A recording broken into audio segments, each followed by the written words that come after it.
Hello friends, did you know that nearly 80% of those who watch my videos aren't subscribed? If you enjoy the content, I'd truly appreciate it if you hit that subscribe button. It helps a lot. Also, don't forget to leave a like and share your thoughts in the comments. Your interaction not only supports the channel's growth, but also helps these stories reach more people. Thank you all for being here. Hey, where are you watching from? Let me know in the comments. When answering a call, do your instincts tell you to turn back? Like the sixth sense that all police officers develop after years on the job? That October night in Brooklyn, I should have listened to my instincts. But I didn't. And what happened to me that night still wakes me up at 3 Scout AM staring at my ceiling, wondering if I could have acted differently. My name's Michael Rodriguez, and I've been with the NYPD for 12 years. Started when I was 23. Fresh out of the academy, thinking I'd make a difference. You learn quick that the city doesn't care about your ideals. It chews you up, spits you out, and if you're lucky, you retire with most of your sanity intact. I wasn't one of the lucky ones. It was October 23rd, a Tuesday night around 11:45 p.m. I was working the graveyard shift in Brooklyn's 75th Precinct, Cypress Hills in East New York.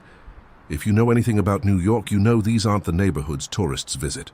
My partner that night was Anthony Russo, a good cop, 15 years on the force. We'd been partners for 3 years, and I trusted him with my life. Still do, even after everything that happened. We were parked on Atlantic Avenue, engine running, heat on full blast because October in New York can be brutal when you're sitting in a patrol car all night. Tony was telling me about his daughter's soccer game when dispatch crackled to life. Unit 7519. We have a possible 1054 at 1847 Pitkin Avenue, apartment 4B. Caller reports hearing screams from neighboring apartment, then sudden silence. Caller is elderly female, sounds distressed. 10:54 meant a possible dead body. Tony and I exchanged glances. We'd handled dozens of these calls. Usually they turned out to be nothing. Someone's TV too loud, a dramatic argument that ended with someone storming out. But something about this one felt different. Maybe it was the address. 1847. Pitkin was in one of those old pre-war buildings, the kind with thin walls where you could hear everything your neighbors did. If someone was screaming loud enough to worry an elderly woman at nearly midnight, it was worth checking out. Unit 7-519 responding, I said into the radio. ETA 5 minutes. Tony flipped on the lights but kept the siren off. No need to announce our arrival. As we drove through the empty streets, that feeling in my gut got stronger. Do you ever have one of those moments where time seems to slow down and you notice every little detail? That's how I felt pulling up to that building. The way the streetlight flickered on the corner, the cat that darted across the road, the complete absence of anyone on the street, which was unusual even for a Tuesday night. The building was exactly what you'd expect. 6 stories of fading red brick, fire escapes zigzagging down the front like metal scars. The entrance door was propped open with a brick, which wasn't unusual but wasn't exactly reassuring either. We climbed to the 4th floor, our boots echoing in the stairwell. The fluorescent lights hummed and flickered, casting shadows that seemed to move on their own. Apartment 4B was at the end of the hallway. As we approached, I noticed the door to 4A was cracked open just an inch.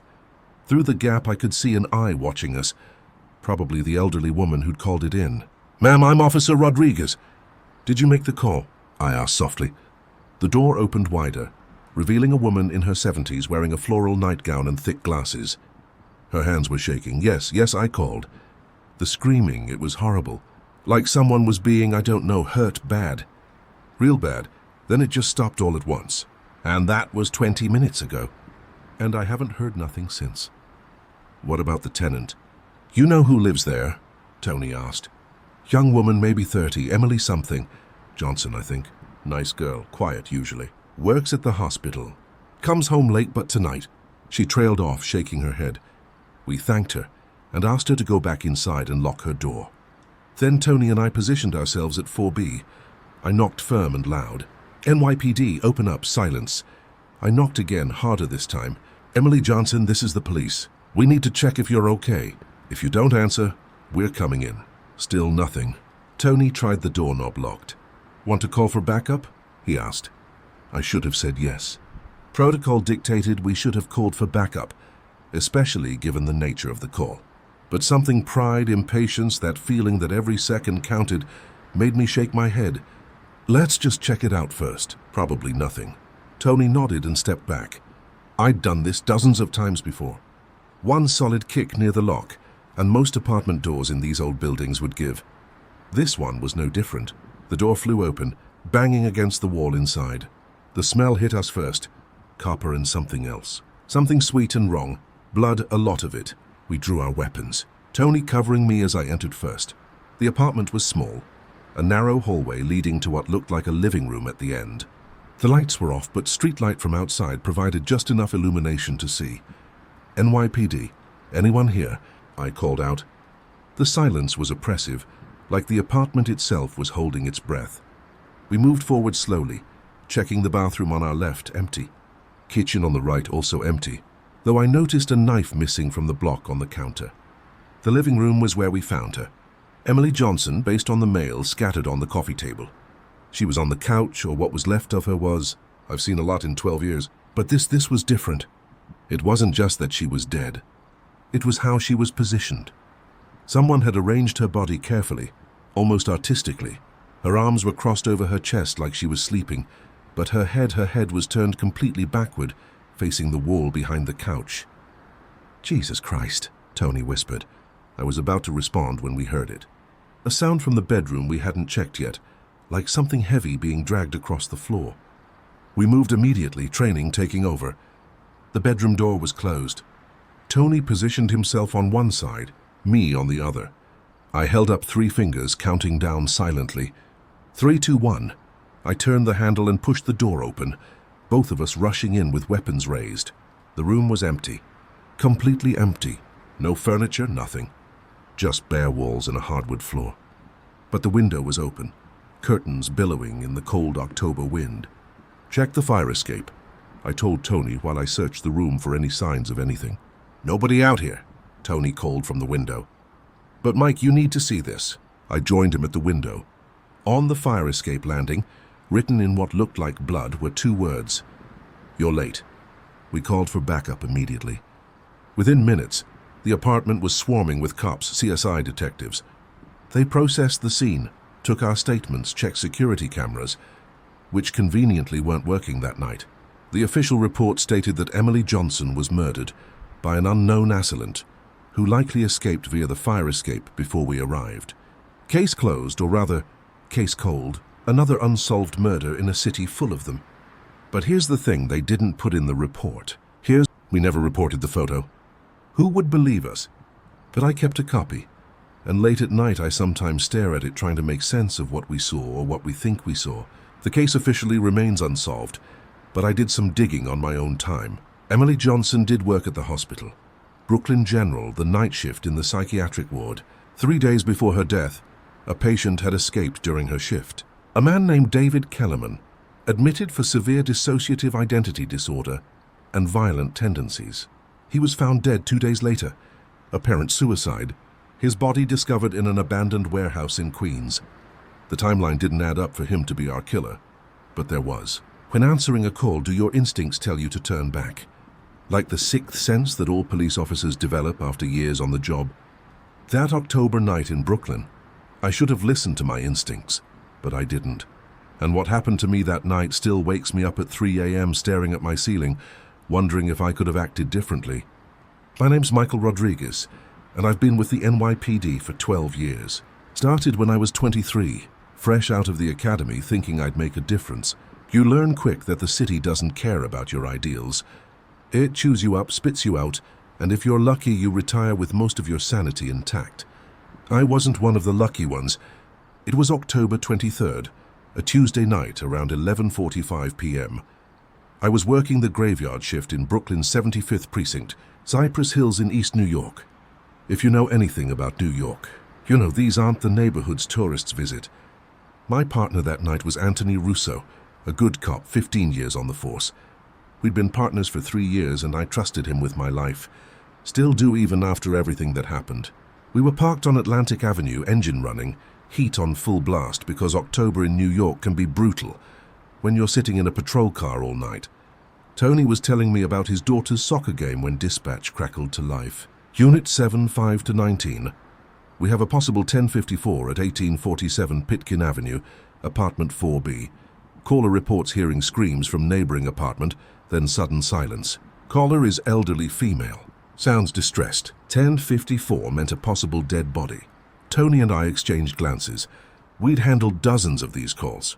Usually they turned out to be nothing. Someone's TV too loud.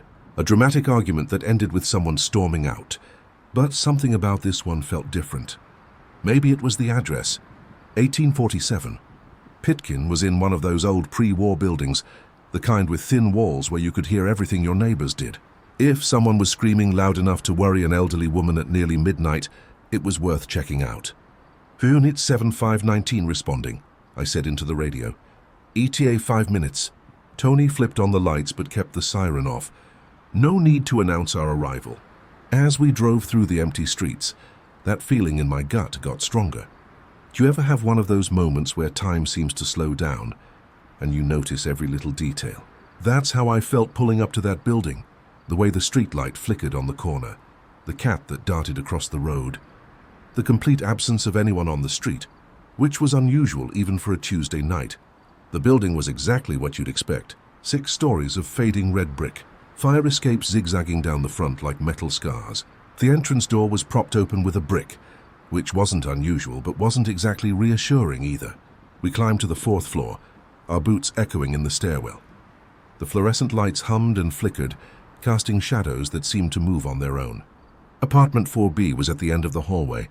As we approached, I noticed the door to 4A was cracked open just an inch. Through the gap, I could see an eye watching us. Probably the elderly woman who'd called it in. "Ma'am, I'm Officer Rodriguez." "Did you make the call?" I asked softly. The door opened wider, revealing a woman in her 70s wearing a floral nightgown and thick glasses. Her hands were shaking. Yes, I called. The screaming, it was horrible. Like someone was being, I don't know, hurt bad. Real bad. Then it just stopped all at once. And that was 20 minutes ago. And I haven't heard nothing since. What about the tenant? You know who lives there? Tony asked. Young woman, maybe 30. Emily something. Johnson, I think. Nice girl, quiet usually. Works at the hospital. Comes home late but tonight. She trailed off, shaking her head. We thanked her and asked her to go back inside and lock her door. Then Tony and I positioned ourselves at 4B. I knocked firm and loud.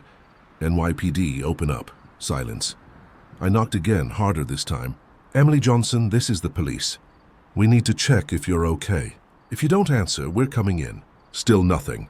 Tony tried the doorknob locked. Want to call for backup? He asked. I should have said yes. Protocol dictated we should have called for backup, especially given the nature of the call.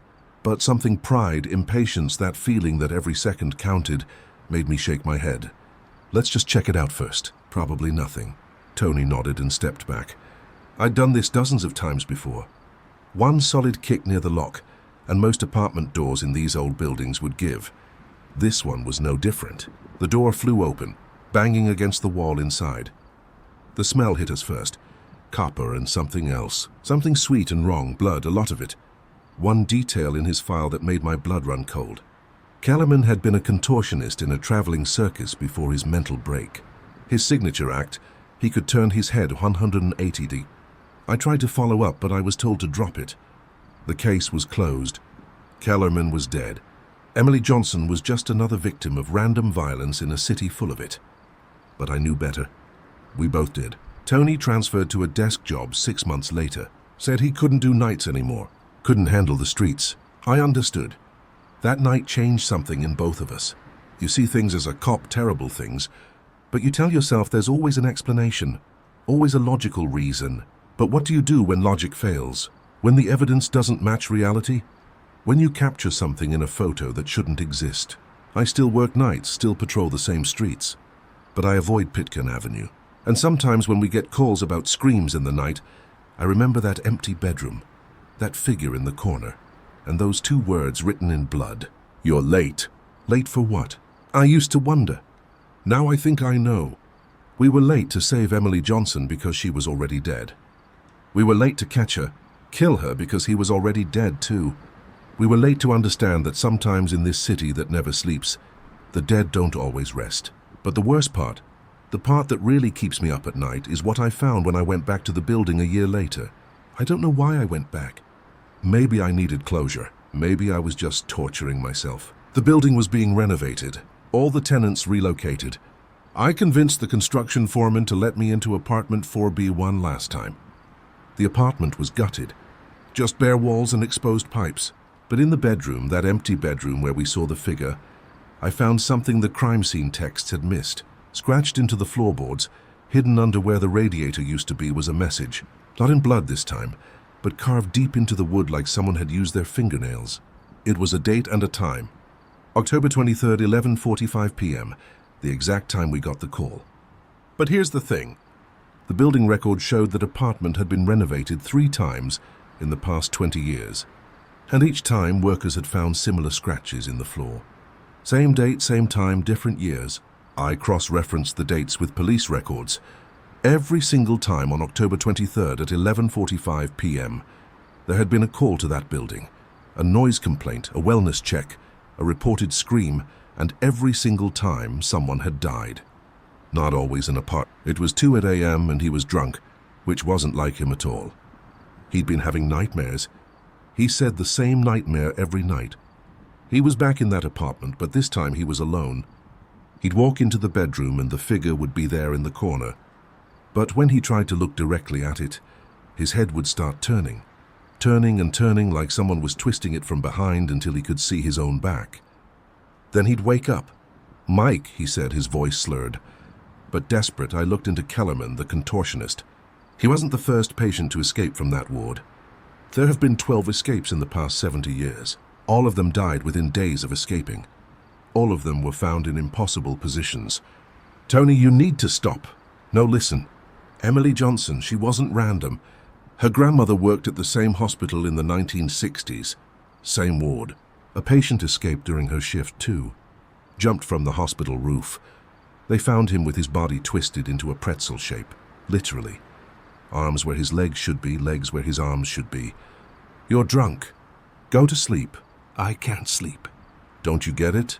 It's connected. The building, the hospital, the deaths. October 23rd, it's all connected." He hung up after that. The next morning, I tried calling him back, but his wife answered. Tony had suffered a mental breakdown, she said. He was taking extended leave getting help. She asked me not to contact him again. I wanted to let it go. I really did. But curiosity is a dangerous thing for a cop. We are trained to find answers, to solve puzzles, to make sense of chaos. So I kept digging, but carefully, quietly, on my own time. The Brooklyn General Hospital psychiatric ward had a dark history. Built in 1898, it was originally called the Brooklyn Asylum for the Mentally Disturbed. In those days, treatment was primitive. Ice baths, electroshock laboratories. Patients died regularly, and their bodies were often used for medical research without family consent. The hospital was sued multiple times, reformed, renamed, but the psychiatric ward remained in the same building, the old asylum structure. Here's what I found that made everything click into place, or at least made the pattern clearer. Every person who had died in that apartment building on Pitkin Avenue had a connection to Brooklyn General. Not always obvious. Sometimes it was a grandparent who had worked there. Sometimes a distant relative who had been a patient, but always somewhere in their family tree, there was a link to that hospital. Emily Johnson's grandmother. As Tony had discovered the tenant before her, a man named Marcus Washington. His great-uncle had been a patient in 1943. Before him, Sarah Kim, whose mother had been a nurse there in the 1970s. The pattern went back and back, a twisted family tree with roots in that psychiatric ward. I started having dreams too. Not nightmares like Tony's, but strange, vivid dreams where I was walking through the hospital at night. The halls were empty, but I could hear voices from behind the doors, crying, laughing, screaming, and always at the end of the corridor, a figure standing with its back to me. When I got close enough to touch it, it would turn its head, just its head, and smile at me with too many teeth. 3 months after the Emily Johnson case, I was working my new beat in Manhattan when I got a call I'd been dreading. October 23rd was coming up, and I just knew that something would happen at that building again, but I was explicitly ordered to stay away. My new captain had been briefed about my obsession with the case. But on October 22nd, I got an unexpected visitor at my apartment. Mrs. Martinez, the elderly neighbor from 4A. She looked terrible, thin, pale, with dark circles under her eyes.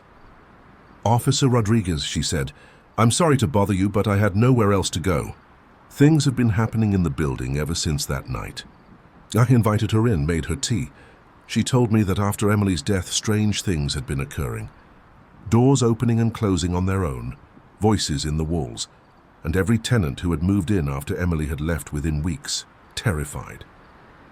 The building was nearly empty now, scheduled for demolition in December. "But that's not why I'm here," she said, her hands trembling around the teacup.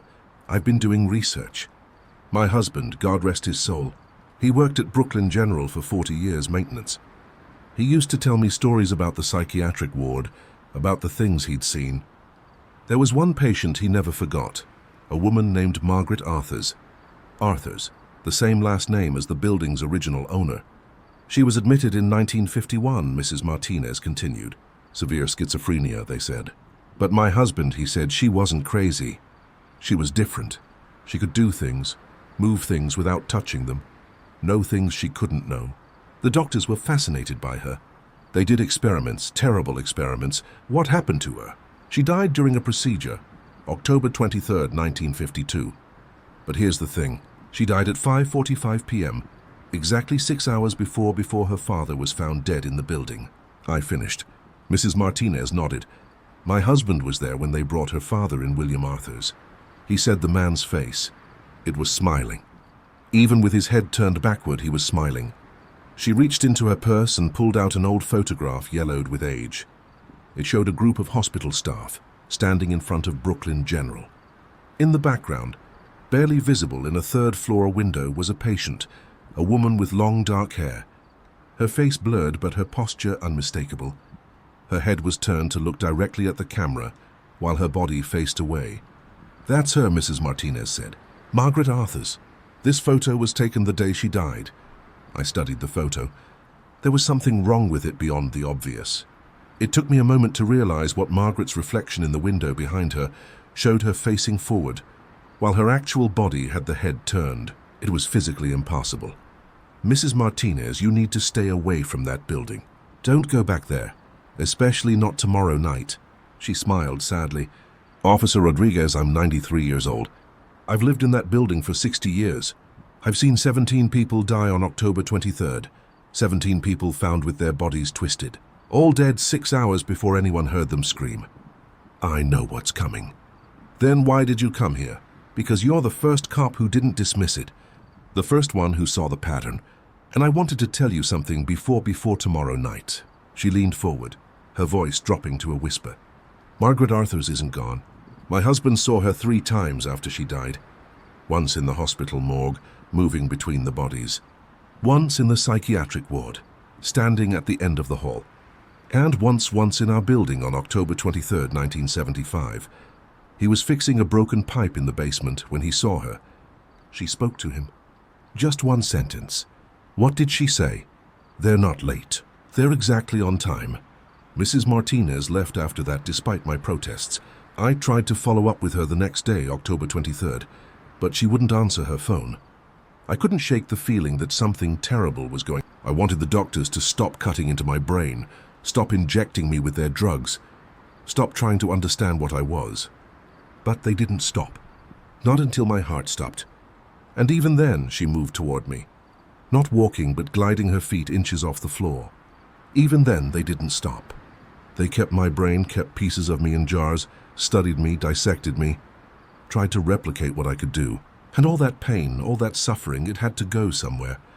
It went into the walls of that hospital, into the very foundations. And when they released my body to my father, she was inches from me now. I could smell formaldehyde and decay. I went with it into his building, into these walls. And every year on the anniversary of my death, I call out. I screamed the scream I couldn't scream when they were cutting into my brain, without anesthesia. And someone always comes. Someone always listens. Someone always joins me. "Where's Mrs. Martinez?" I asked. Margaret smiled and her mouth opened too wide, showing too many teeth. "She's here. They're all here," everyone who answered the call. Everyone who came when they heard the screaming. The room suddenly filled with figures, translucent, twisted, each one in an impossible position. I recognized Emily Johnson, her head still backward, an elderly man with his arms where his legs should be, a young boy bent into a perfect circle, and there in the corner Mrs. Martinez, her body contorted into an angle that made me want to vomit. "But you," Margaret continued, "you're different. You didn't come because you heard screaming. You came because you needed to know, because the pattern called to you, because you're like me. I'm nothing like you. No, you see patterns others miss. You know things you shouldn't know. You dream of walking through the hospital. You're sensitive, Officer Rodriguez. That's why you could see the figure in the photograph. That's why you could hear the real screaming, not just the echo." She reached out and touched my forehead with one cold finger, and suddenly I could see everything. I saw the hospital as it was in 1952. The psychiatric ward was a nightmare of screaming patients, sadistic orderlies, and doctors who saw their charges as specimens rather than people. I saw Margaret Arthurs just 16 years old when she was admitted. Her crime. She could see things others couldn't. She knew when people were going to die. She could move objects with her mind when she was frightened. Her parents, terrified and ashamed, had committed her. I saw the experiments. Dr. Harold Brennan, the head of psychiatric research, was obsessed with her abilities. He believed he could isolate the part of the brain responsible for her gifts. He performed surgery after surgery, each one more invasive than the last. No anesthesia. He wanted to see how her brain responded to pain. He removed pieces of her temporal lobe, her parietal lobe, her frontal cortex, keeping each piece in formaldehyde to study later. I saw her death. October 23, 1952, 5:45 p.m. Her heart simply stopped during the 13th surgery. Dr. Brennan tried to revive her for 6 hours, not out of compassion, but because he wasn't done with his experiments. At 11:45 p.m., he finally declared her dead and had her body taken to the morgue. But Margaret wasn't gone. Her consciousness scattered across all those pieces of brain tissue he'd preserved, reformed into something else. Something powered by pain and rage, and the desperate need to be heard. She infected the hospital like a virus, spreading through the walls, the floors, the very air. And when her father came to claim her body, she followed him home. I saw William Arthur's death. He was in apartment 4B, the apartment he'd kept empty as a shrine to his daughter when she appeared to him. He tried to embrace her, crying, apologizing for committing her. She embraced him back, turning his head around so he could see what she had seen. The world from her twisted perspective. I saw every death since then. 17 people over 70 years, each one connected to the hospital.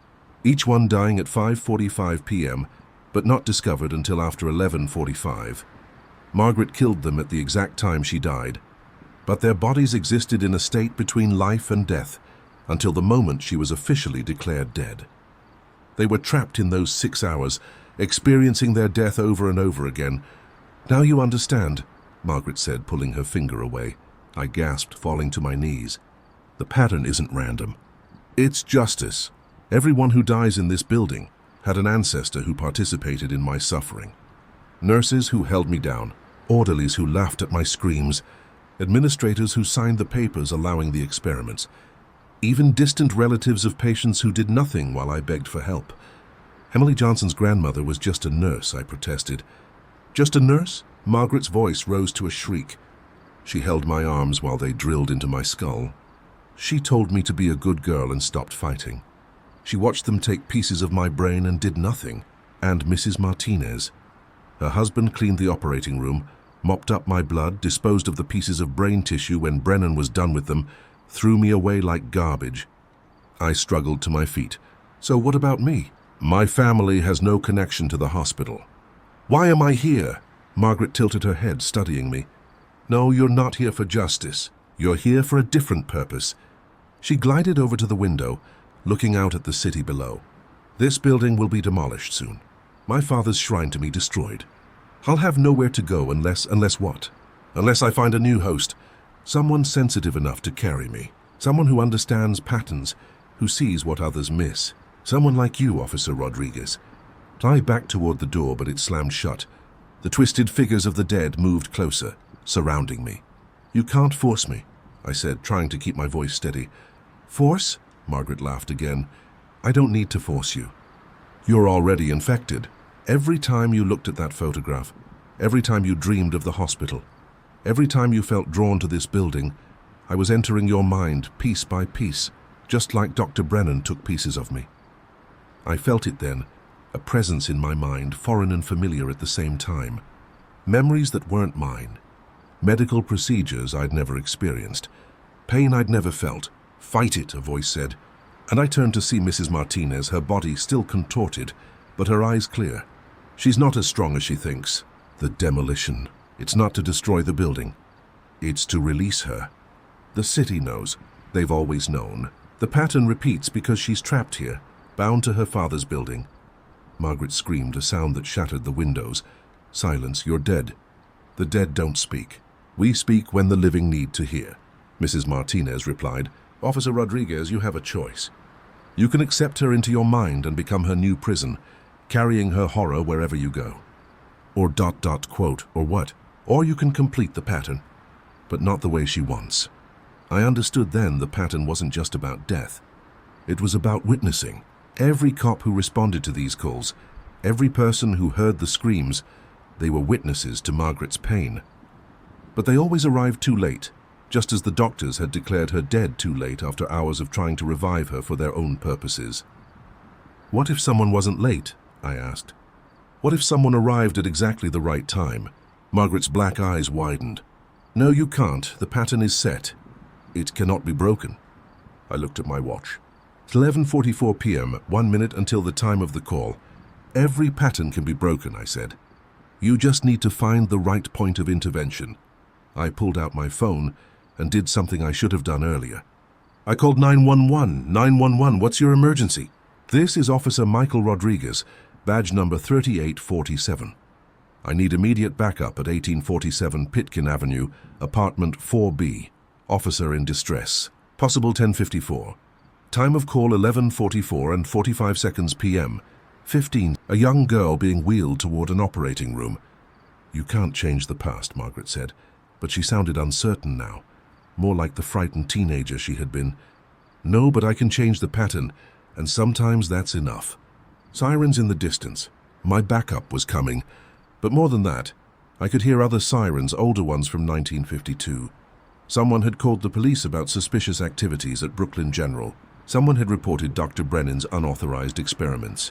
This is impossible, Margaret whispered. You said it yourself. I'm sensitive. I see patterns others miss, but I also see how to break them. The room exploded with light. For a moment I saw everything at once. Past and present, life and death, the pattern and its breaking. I saw Dr. Brennan being arrested. I saw Margaret Arthurs being released from the hospital, alive and whole. I saw 17 people who had died over 70 years, suddenly gasping for breath, their deaths undone and then darkness. I woke up in a hospital bed, not Brooklyn General, that had been closed down years ago. Tony was sitting beside my bed looking haggarded but relieved. Jesus, Mike, you've been out for 3 days. They found you in that building on Pitkin. Gas leak. They said you were hallucinating. Talking about patterns and ghosts. The whole building had to be evacuated. Mrs. Martinez, who, Mike? That building's been empty for months, scheduled for demolition. I wanted to argue, but then I saw the newspaper on his lap. The headline read, Brooklyn General Hospital Records. Discovered evidence of 1950s medical experiments. When did this story break? I asked. 3 days ago, October 23rd, around midnight. Anonymous tip led police to sealed records in the hospital's basement. Turns out some doctor named Brennan was performing illegal experiments on psychiatric patients. Real sick stuff. The city's opening an investigation. Families are filing lawsuits. It's a mess. I lay back in the bed, understanding. The pattern had been broken, but in breaking it, reality had restructured itself. Margaret Arthurs had never died in that operating room because the police had arrived in time. The 17 deaths had never happened because there was no vengeful spirit to cause them. Mrs. Martinez might never have existed at all, or might have lived a completely different life. But I remembered. Somehow I remembered everything. The following weeks continued with the psychiatric evaluations, counseling and desk work I was forced to undergo. The official document stated that I had been exposed to an acute gas leak, while investigating an abandoned building during non-working hours. Hallucinations, they said, a temporary psychosis caused by carbon monoxide poisoning. Everyone was very calm, understanding, and sympathetic. Too sympathetic. Tony knew something was off. He'd visit me during my sessions with the department shrink, Dr. Patricia Hayes, and afterward, he'd give me these looks, like he was trying to figure out if I was really crazy or if something else had happened that night. The mind can play tricks, Dr. Hayes would say during our sessions, especially under extreme stress. You've been a police officer for 12 years, Officer Rodriguez. You've seen trauma, violence, death. Sometimes our minds create elaborate fantasies to process that trauma.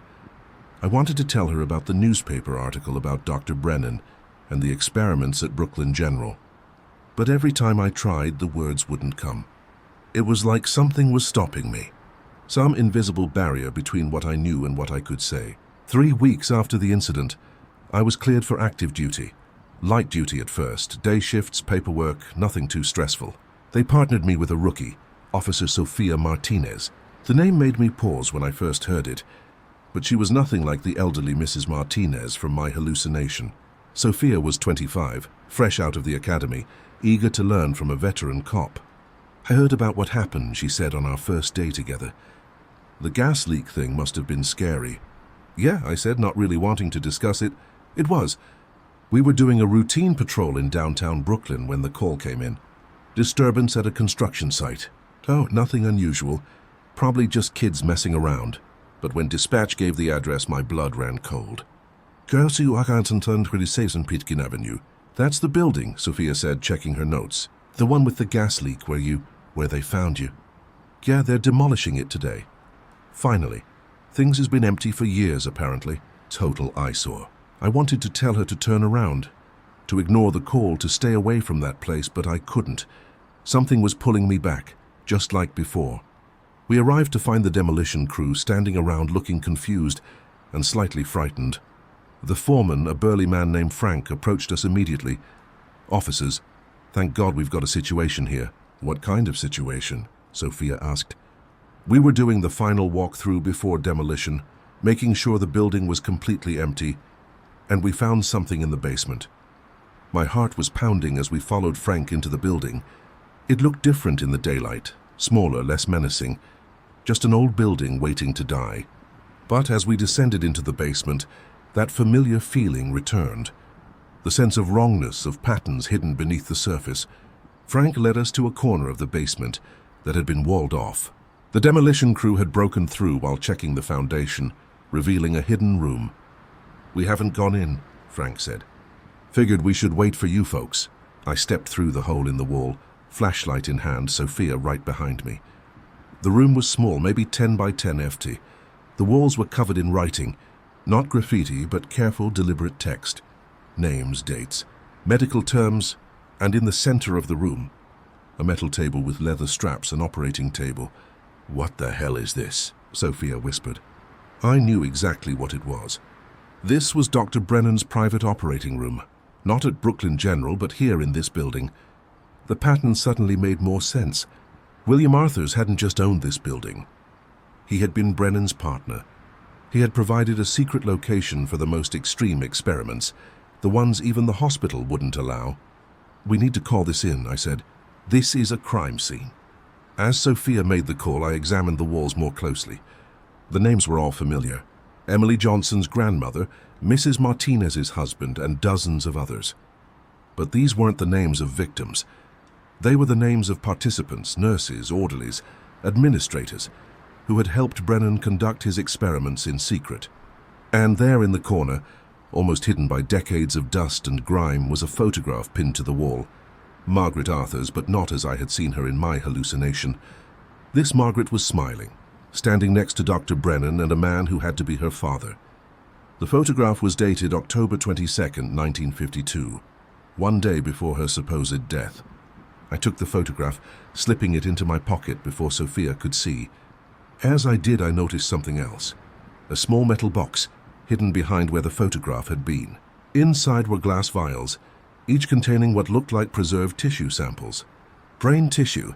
Each vial was labeled with a date and a part of the brain. Temporal lobe, October 1st. Parietal lobe, October 8th.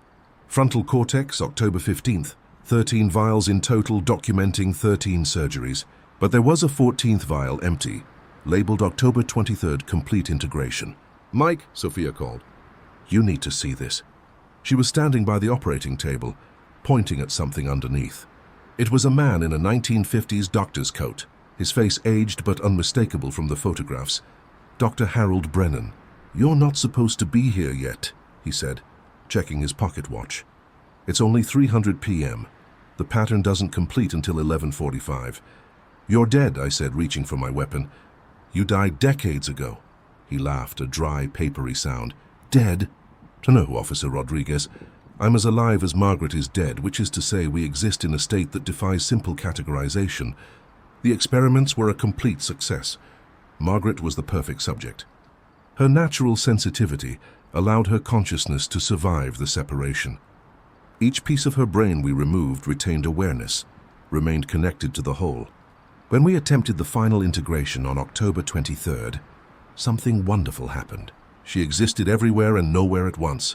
You tortured a 16-year-old girl. I elevated her. She became something more than human, a pattern in reality itself, able to exist across multiple timelines, multiple possibilities. Every person who dies in this building doesn't just die once. They die in every possible version of reality where they existed. And Margaret experiences each death, feeds on it, grows stronger. That's why the pattern repeats, I said, understanding finally dawning. It's not about revenge. It's about power. Each death on October 23rd increases her reach. Precisely. And tonight, with the building's demolition, she'll be released from the physical constraints of this place. She'll be able to spread across the entire city, the entire world. Every sensitive, every person with even a hint of psychic ability will become her host. Starting with me, you were chosen the moment you responded to that first call. Margaret has been preparing you, showing you the pattern, making you understand. You're not just sensitive, Officer Rodriguez. You're a natural conduit. With you as her primary host, she can... The gunshot echoed through the sub-base. Dr. Brennan looked down at the spreading red stain on his chest, then at me, surprised. You shot me. You're right, I said. I am sensitive. Sensitive enough to know that you're not a ghost or a memory. You're real, flesh and blood, hiding down here for 70 years, keeping yourself alive with the same technology you used on Margaret. He fell to his knees, gasping. You don't understand. Without me to maintain the machines, without me to complete the pattern breaks, I finished. He collapsed, his breath rattling in his chest. As he died, the machines began to fail, lights flickering and going dark. The fluid in the cylinders started to bubble and drain. Mike, Sophia's voice from above. Mike, what's happening? I heard a shot. Call for backup, I shouted, and an ambulance officer involved shooting. As the machines died one by one, I felt something shift in the air. A presence that had been building since I first entered the building was dissipating. Margaret was leaving, not in triumph, but in dissolution. Without Brennan to maintain the technology that kept her consciousness trapped between life and death, she was finally able to truly die. But as the last machine went dark, I heard her voice one more time. Not angry, but grateful. Thank you for being on time. The investigation that followed was extensive. The sub revealed decades of evidence about Brennan's experiments. He had faked his death in 1973 and continued his work in secret, funded by selling his research to foreign governments and private corporations interested in consciousness manipulation. The preserved tissue samples were indeed from Margaret Arthur's and other patients kept in a state of suspended animation. The media had a field day. Mad scientist's secret lab discovered under Brooklyn building. NYPD officer uncovers decades-old conspiracy. The horror of Pitkin Avenue. I was credited with solving a 70-year-old case, received a commendation, and was promoted to detective. Everyone wanted to hear the story of how I discovered the lab, how I'd known to look in the basement. I told them it was instinct, pattern recognition, good old-fashioned police work. I never told them about my hallucination during the gas leak incident. Never mentioned seeing Margaret or the 17 dead. According to the new timeline, those deaths never happened. The building had been empty for years, slowly rotting, while Brennan continued his experiments below. But sometimes late at night I check the old records, and in some of them, the ones that were digitized before October 23rd, I find traces, references to deaths that no longer occurred. Police reports that were filed and then mysteriously deleted. A pattern that existed and then didn't. 6 months after the Pitkin Avenue discovery, I thought I was done with Margaret Arthurs and Dr. Brennan. The case was closed, the building demolished, the sub filled with concrete. I'd moved on to other cases, other patterns. Sophia Martinez had been assigned a new partner, and I was working solo as a detective, which suited me fine. But patterns, I've learned, don't always end when you think they do. It started with the dreams again. Not the same dreams as before. These were different. I wasn't walking through empty hospital corridors. I was sitting in a room with Margaret Arthurs. Not the twisted spirit I'd seen that night, but the girl she had been before the experiments. 16, bright, scared. You changed the pattern, she would say. But patterns have momentum. They want to complete themselves. You're free now, I would tell her. Brennan is dead. The machines are destroyed. Am I free or am I just scattered?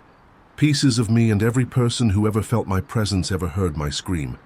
I would wake up at 5:45 a.m. every time, the exact time she had originally died. 3 weeks into these dreams, I got a call from the evidence locker. Some of the items from the Pitkin Avenue scene had been marked for disposal, and they needed my signature. Routine paperwork, nothing unusual. But when I got there, the evidence clerk, an old-timer named Bill, pulled me aside. "Rodriguez, you might want to look at this before we destroy it." He handed me an evidence bag containing one of the vials from Brennan's lab. The one labeled Complete Integration. The one I thought had been empty. It wasn't empty anymore. Inside was a small amount of clear fluid with something suspended in it. Something that looked like a seed or a spore pulsing with a faint bioluminescence. That wasn't there when we catalogued it. Bill said, "I checked the intake photos. The vial was empty 6 months ago now." He shrugged. "Probably some kind of contamination, but I thought you should know."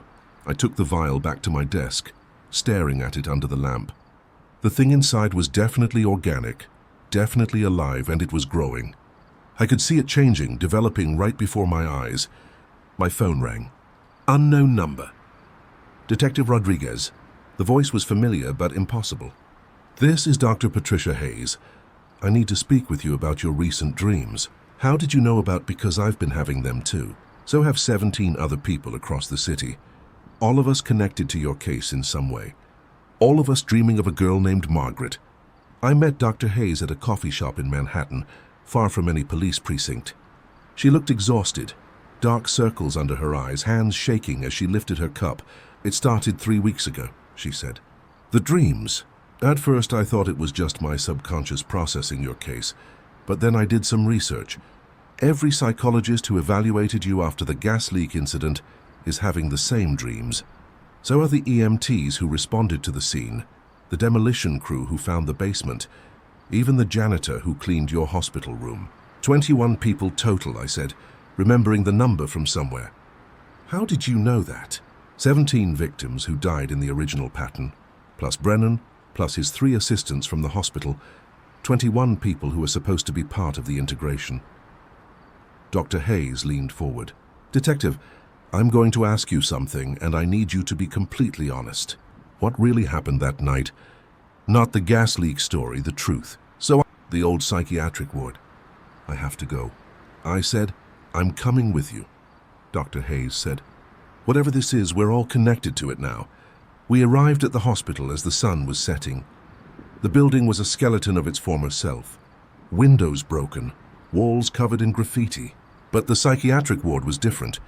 It looked preserved, frozen in time. Inside we found the others, all 21 people who had been having the dreams. Sophia Martinez was there looking confused and frightened. Bill from the evidence locker, the EMTs, the demolition crew. Even some people I didn't recognize but who apparently had tangential connections to the case. And in the center of the ward's main room, standing like she'd been waiting for us, was Margaret Arthurs. Not a ghost, not a hallucination. A girl solid and real, 16 years old. "Hello, Detective Rodriguez," she said. "Thank you all for coming. You're dead," someone said. "You died 70 years ago." "I did," Margaret agreed. "And I didn't. Dr. Brennan's experiments fractured more than just my consciousness. They fractured my existence across time itself. I exist in 1952 dying on that operating table. I exist in 2023 screaming in that building. And I exist here now in 2024 as the sum of all those fragments. "What do you want?" I asked. "To be whole," she said simply. "For 70 years I've been pieces. Fragments of consciousness scattered across time and space. You broke the pattern that kept me trapped, but breaking it also scattered me further into all of you." She gestured to the group. "Each of you carries a piece of my consciousness now. Not enough to control you or possess you, just enough to share my memories, my pain, and my ability. Ability to see patterns, to know things before they happen, to feel the connections between events that others miss. You've all noticed it, haven't you? Little things, knowing who's calling before you answer the phone, sensing danger before it appears, finding things that were lost." She was right. Over the past weeks, I'd been experiencing exactly that, solving cases with an uncanny intuition, knowing things I couldn't possibly know. "Brennan wanted to create psychic super soldiers," Margaret continued. "To weaponize human consciousness, he partially succeeded, but not in the way he intended. Instead of creating one powerful psychic, he created a network. All of you are nodes in that network now." "So what happens next?" Dr. Hayes asked. "Do we stay connected to you forever?" "That's your choice," Margaret said. "I can sever the connections, take back the fragments of my consciousness. You'll lose the abilities, the intuition, but you'll also lose the dreams, the memories of my pain. You'll be normal again, or we complete the integration. Not Brennan's version where I possess you all, but a true integration where we exist as a collective. 22 minds linked together, sharing knowledge, intuition, experience. You remain yourselves, but with access to so much more." "That's insane," someone said. "Is it?" Margaret asked. "You're already experiencing it on a small scale. Imagine what we could do together. A detective who can solve any case, a doctor who can diagnose illnesses before symptoms appear, an EMT who always knows exactly where they're needed most. And you?" I asked. "What do you get?" "I get to exist," she said simply. "Not as a ghost, not as scattered fragments, but as part of something greater. I get to use my abilities to help people instead of being tortured for them. I get to have the life Brennan stole from me." The room was silent as we all considered her offer. It was tempting, I had to admit. The abilities I'd gained were incredible, but there was a cost.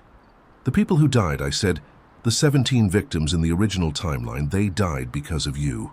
"Because of my pain," Margaret corrected, "because Brennan turned me into a weapon." "But that timeline no longer exists. You changed it. Those people lived full lives and died natural deaths. I know because I can see all the timelines now, all the possibilities. How do we know we can trust you?" Margaret walked over to me, reached into her pocket and pulled out something I recognized. The photograph I'd taken from the basement, but it was different now. Instead of showing Margaret with Brennan and her father, it showed all of us. All 22 people standing together in this room, a photograph of something that hadn't happened yet. Because she said, "I'm giving you the choice Brennan never gave me. You can walk away right now. The fragments will fade over time. The abilities will diminish, and eventually you'll forget all of this. Or you can choose to be part of something extraordinary." I looked around the room at the others. Sophia Martinez, young and eager, already nodding. Dr. Hayes, analytical, weighing the options. Bill, practical, probably thinking about all the cold cases he could solve. The others, each with their own reasons, their own desires. "I need to know something first," I said. "The vial, the biological component." "What is it?" Margaret smiled sadly. "It's me. Or rather, it's what Brennan created from my DNA. A biological computer, essentially neurons grown from my cells capable of storing and processing consciousness. If we complete the integration, it will serve as our physical anchor, keeping us connected across any distance. And if we destroy it, then I fade completely. No ghost, no fragments, no network. I simply cease to exist in any form." The choice was clear. We could destroy the vial and end this completely, or we could accept Margaret's offer and become something new, something unprecedented. "We vote," I said. "Everyone gets a say." The vote was closer than I expected. 11 for integration, 10 against. As the deciding vote, I held the vial in my hand, feeling its warmth, the pulse of life within it. I thought about patterns about the 17 people, who had died in a timeline that no longer existed. About Dr. Brennan hiding in his basement for 70 years, continuing his sick experiments. About Margaret, 16 years old, screaming on an operating table while doctors removed pieces of her brain. And I thought about the cases I'd solved in the past few weeks with my newfound intuition. The missing children I'd found, the murders I'd prevented. We do it, I said, but with conditions. We set up safeguards, protocols. If anyone wants out later, they can leave. If Margaret tries to control anyone, we destroy the vial. We do this as equals or not at all. Margaret nodded. Agreed. The integration itself was less dramatic than I expected. We stood in a circle, the vial in the center, and Margaret guided us through what was essentially a meditation. I felt the fragments of her consciousness that were already within me expanding, connecting to the others. Not invasive, just present, like having 21 additional senses I could access if I chose. When it was over, we were still ourselves, but we were also more.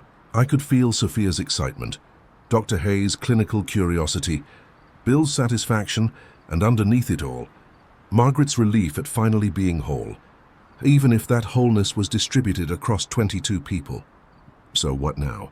Someone asked. Now, Margaret said, her voice coming from all of us simultaneously. We use what Brennan created for something better. We help people. We solve problems. We prevent tragedies before they happen. That was a year ago.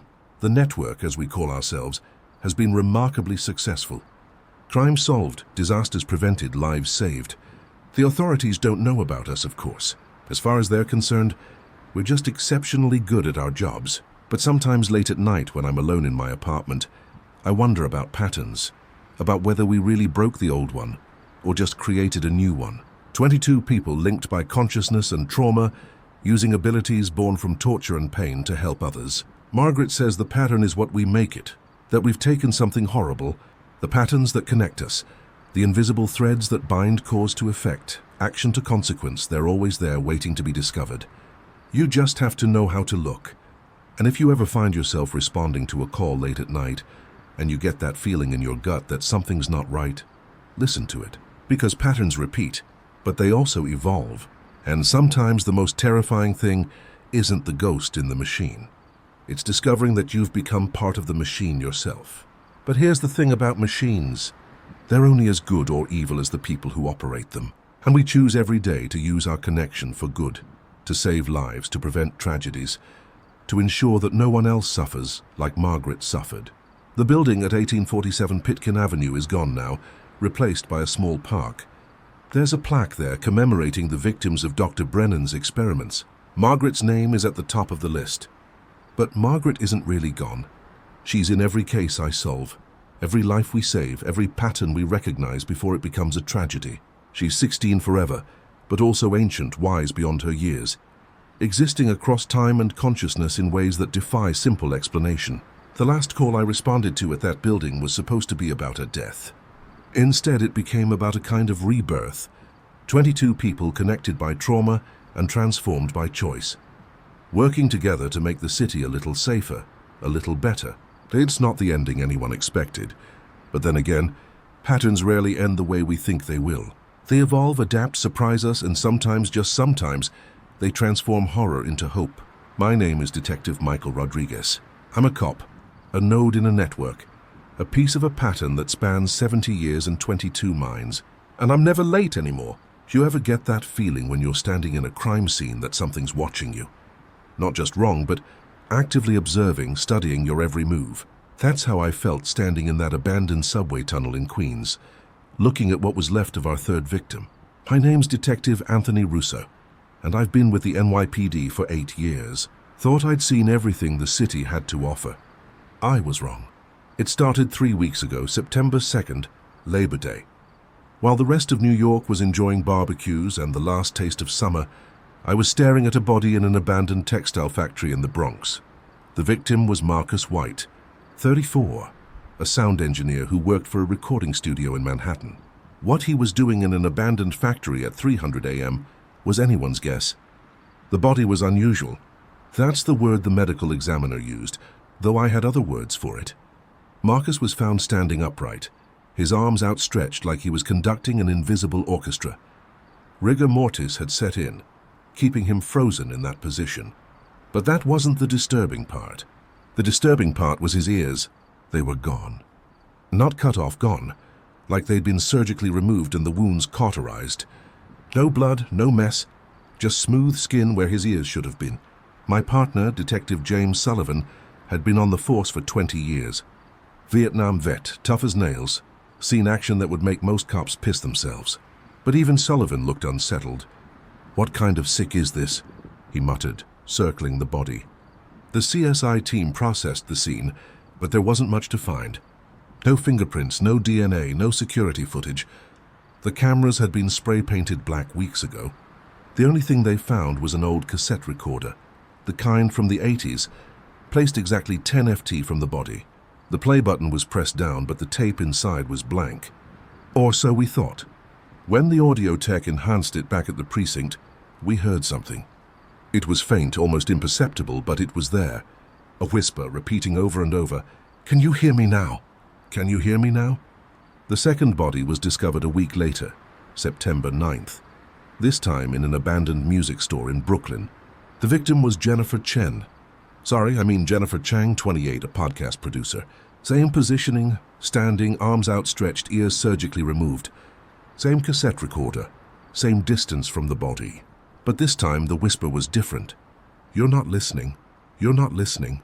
That's when the brass decided to put together a task force. Me, Sullivan, 2 uniforms, officers Patricia Williams and David Park, and a consultant from the FBE's Behavioral Analysis Unit, Dr. Emily Foster. She was one of those profiler types, mid-30s, sharp as a tack with this unsettling ability to get into killers' heads. "This isn't about the killing," she said during our first meeting, studying the crime scene photos. "It's about the message. The killer is trying to communicate something, and they're frustrated that no one's listening." "Communicate what?" Sullivan asked. "That's what we need to figure out. But look at the victims. Both worked with sound, recording, producing, editing. This killer has a specific type. We put out alerts to everyone in the audio industry in New York. Recording engineers, podcast producers, radio DJs, anyone who worked with sound professionally. Most people took it seriously, started traveling in groups, avoiding isolated areas. But you can't protect everyone. The third victim was discovered September 16th, a week ago from today. Thomas Rodriguez, no relation to me, different family entirely. 41, a sound designer for a video game company. This time the location was different, an abandoned subway tunnel beneath Queens, part of the old beach pneumatic transit system that most New Yorkers don't even know exists. I was first on the scene after the uniforms who'd found him. The tunnel was dark, damp and cold even in September. Our flashlights barely penetrated the darkness.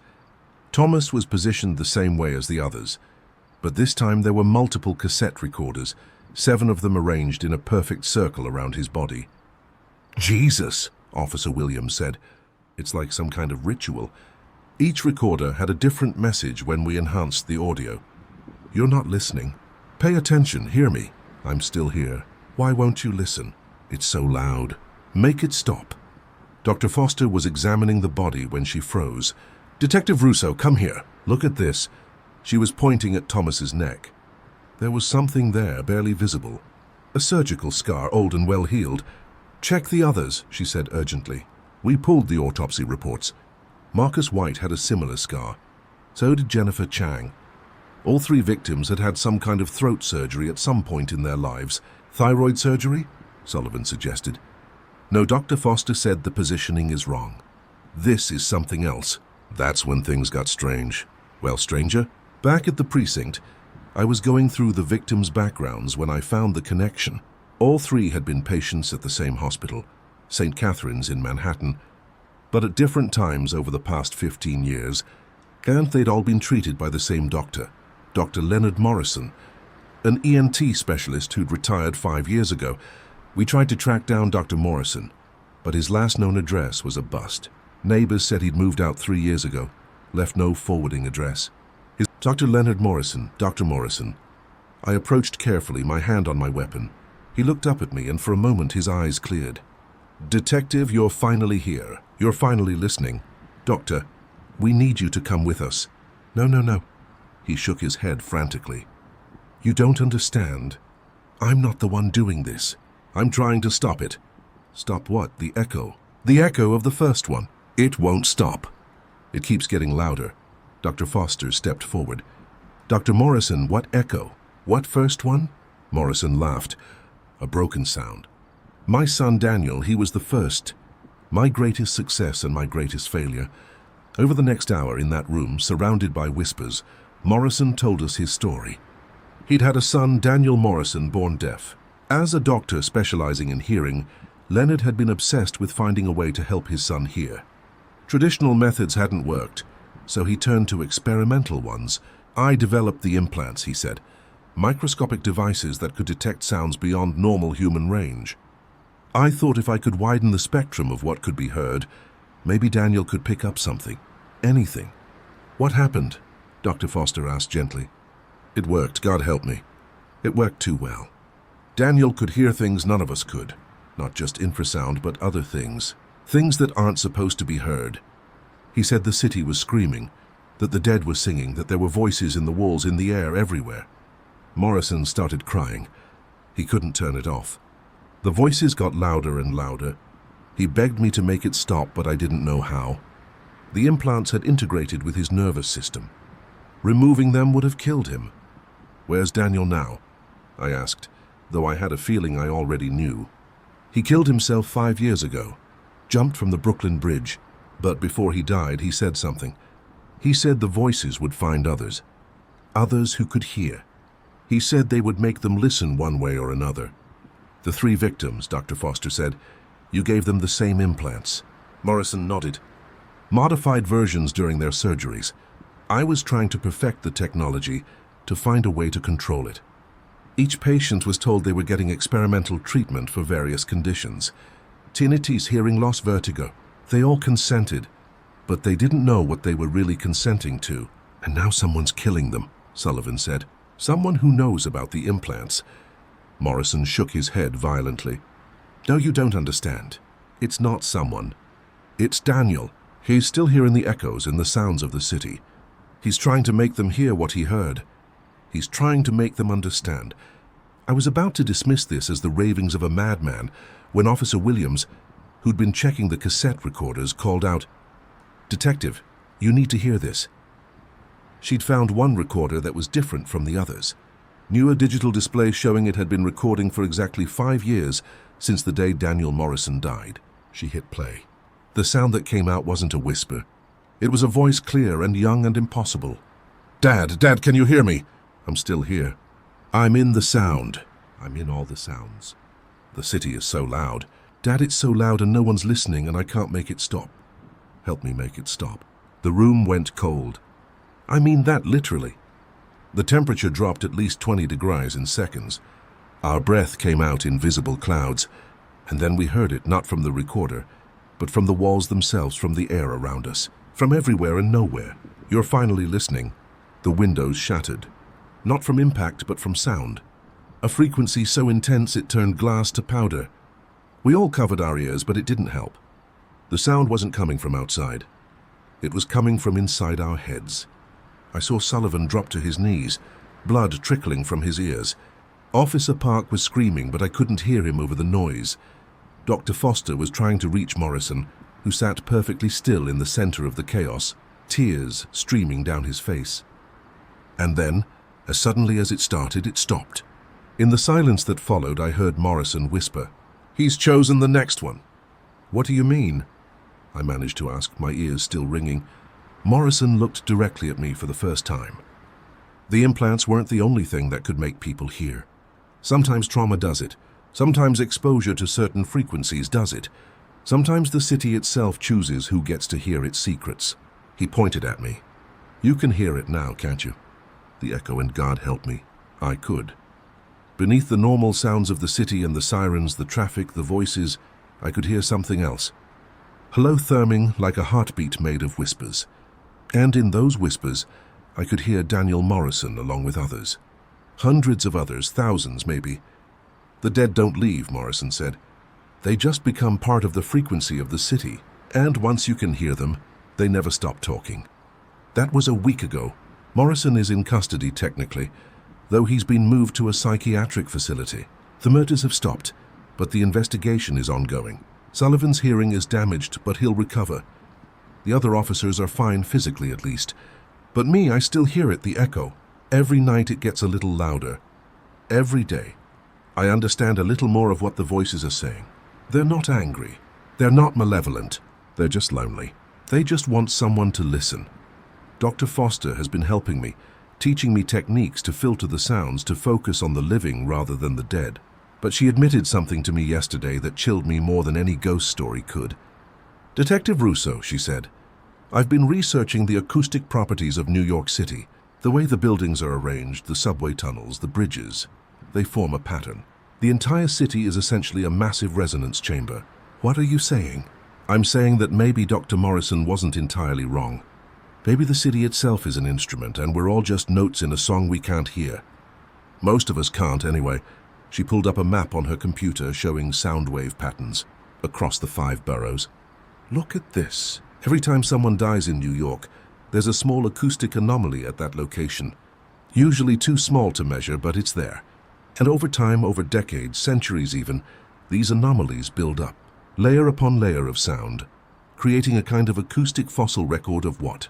Of every death. Every last breath, every final word. It's all still here, Detective, trapped in the concrete and steel, bouncing off the buildings, riding the subway rails. The entire city is haunted. We just can't usually hear the ghosts." I wanted to laugh it off, to dismiss it as pseudoscience, but I couldn't because I could hear them. Right now, sitting in my apartment in Queens typing this report, I can hear them. The woman who died in this building in 1987, the man who had a heart attack in the apartment below mine in 2003, the child who fell from the fire escape in 1964.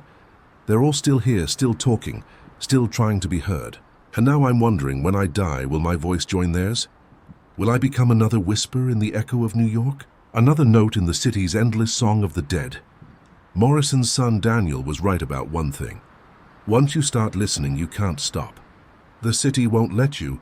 3 days after Morrison's arrest, I thought the case was closed. The murders had stopped. We had our killer, or at least the man who'd started it all. And the brass was happy to wrap it up with a neat bow. Case closed. Good work, everyone. Take a few days off, but you can't close a case when the evidence keeps talking to you. I was at home trying to sleep despite the constant whispers when my phone rang at 2:47 a.m. It was Officer Williams. "Detective, we have a problem. There's been another one." "Another murder?" "Not exactly. You need to see this for yourself." The address she gave me was a radio station in Manhattan, WKRT. She turned on a riding the subway rails. "The entire city is haunted. We just can't usually hear the ghosts." I wanted to laugh it off, to dismiss it as pseudoscience, but I couldn't because I could hear them. Right now, sitting in my apartment in Queens typing this report, I can hear them. The woman who died in this building in 1987, the man who had a heart attack in the apartment below mine in 2003, the child who fell from the fire escape in 1964. They're all still here, still talking, still trying to be heard. And now I'm wondering, when I die, will my voice join theirs? Will I become another whisper in the echo of New York, another note in the city's endless song of the dead? Morrison's son Daniel was right about one thing. Once you start listening, you can't stop. The city won't let you. 3 days after Morrison's arrest, I thought the case was closed. The murders had stopped. We had our killer, or at least the man who'd started it all, and the brass was happy to wrap it up with a neat bow. Case closed. Good work, everyone. Take a few days off, but you can't close a case when the evidence keeps talking to you. I was at home trying to sleep despite the constant whispers when my phone rang at 2:47 a.m. It was Officer Williams. "Detective, we have a problem. There's been another one." "Another murder?" "Not exactly. You need to see this for yourself." The address she gave me was a radio station in Manhattan. WKRT, one of those old AM stations that mostly played talk radio and weather reports. When I arrived, the place was swarming with uniforms, but they all looked confused rather than focused. Williams met me at the entrance. The night DJ, Robert Kim, called 911 about an hour ago. Said someone was in the station with him, but when we got here, he was alone. Thing is, she trailed off as we entered the broadcast booth. Robert Kim was sitting at the console, headphones on, speaking into the microphone. but the on-air sign was off and the station wasn't broadcasting. "Mr. Kim," I approached carefully. He didn't respond, just kept talking. And that was Blue Moon by Billie Holiday, recorded in 1952. Speaking of 1952, did you know that was the year the Beach Pneumatic Transit Tunnel was sealed? Lot of workers died down there. They say you can still hear them, if you know the right frequency. "How long has he been like this?" I asked Williams. "Since we got here. He's not responding to anything. Just keeps talking like he's doing a show." "But detective, listen to what he's saying." I listened. Kim was reciting details about our case. Details that hadn't been released to the public. The positions of the bodies, the surgical scars, the cassette recorders, even Morrison's experiments. "How does he know this?" I asked. "That's not the weird part," William said. "She led me to another room where they'd set up equipment to monitor the station's output. The station isn't broadcasting, but something is coming through on their frequency." She turned on a radio tuned to WKRT, static at first, then voices. Multiple voices overlapping, creating a cacophony of whispers and screams and pleas. And underneath it all, a young male voice clearer than the others. "Can anyone hear me? This is Daniel Morrison broadcasting on all frequencies. The dead have something to say, and I'm going to make sure you hear it." I felt the temperature drop again. That same bone-deep chill from the night we found Morrison. "Get everyone out," I told Williams. "Now, detective, now. And call Dr. Foster. Tell her we need her here immediately." As the uniforms evacuated, I stayed with Kim. He was still talking, but his words were becoming more disjointed, jumping between topics, languages, time periods. It was like he was channeling multiple voices at once. "The Lepi called this place Mannahatta," he said in a voice that wasn't quite his own. "Island of many hills, but underneath the hills were caves. And in the caves were echoes, and in the echoes were..." He stopped mid-sentence, his head snapping toward me so fast I heard his neck crack. "Detective Russo," he said in Daniel Morrison's voice. "You're hearing us now, aren't you?" "All of us, Daniel." I kept my voice steady. "Is that you?" "I'm everywhere." Kim Daniel said, "In every radio wave, every cell tower, every Wi-Fi signal. The city is made of sound, detective, and I am the sound. What do you want? To be heard? To be understood? Do you know what it's like to die and discover you're still conscious, still aware, still feeling everything, but unable to touch anything?" Kim's face contorted in pain, though I couldn't tell if it was his pain or Daniel's. "The implants my father gave me didn't just let me hear the dead," Daniel continued. "They made me a conduit, a bridge between frequencies, and when I died, I didn't cross over. I got stuck in the static." Dr. Foster arrived then, along with someone I didn't recognize, a tall, thin man in his 40s, carrying what looked like modified radio equipment. "Detective, this is Dr. Marcus Webb. Foster said he's a specialist in what's called electronic voice phenomena, EVP. He's been studying communication with unconventional sources." Webb immediately started setting up his equipment, muttering to himself about frequency ranges and electromagnetic fields. Meanwhile, Kim continued his possessed broadcast, now speaking in what sounded like Mandarin. "Dr. Foster," I said, pulling her aside. "What the hell is happening here?" "I've been doing research since the incident at Morrison's arrest," she said.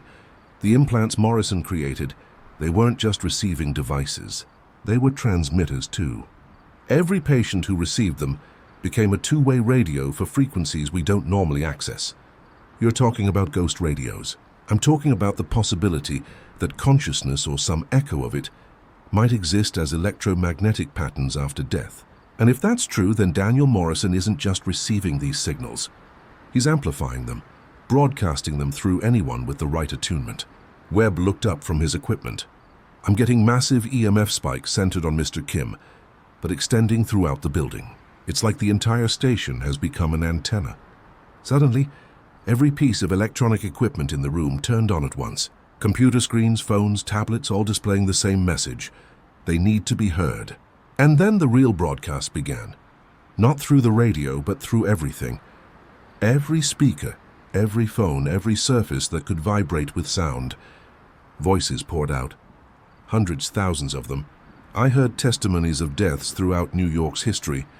Construction workers buried in building foundations, victims of the draft riots of 1863, children who died in the Triangle Shirtwaist Factory fire, AIDS victims from the 80s.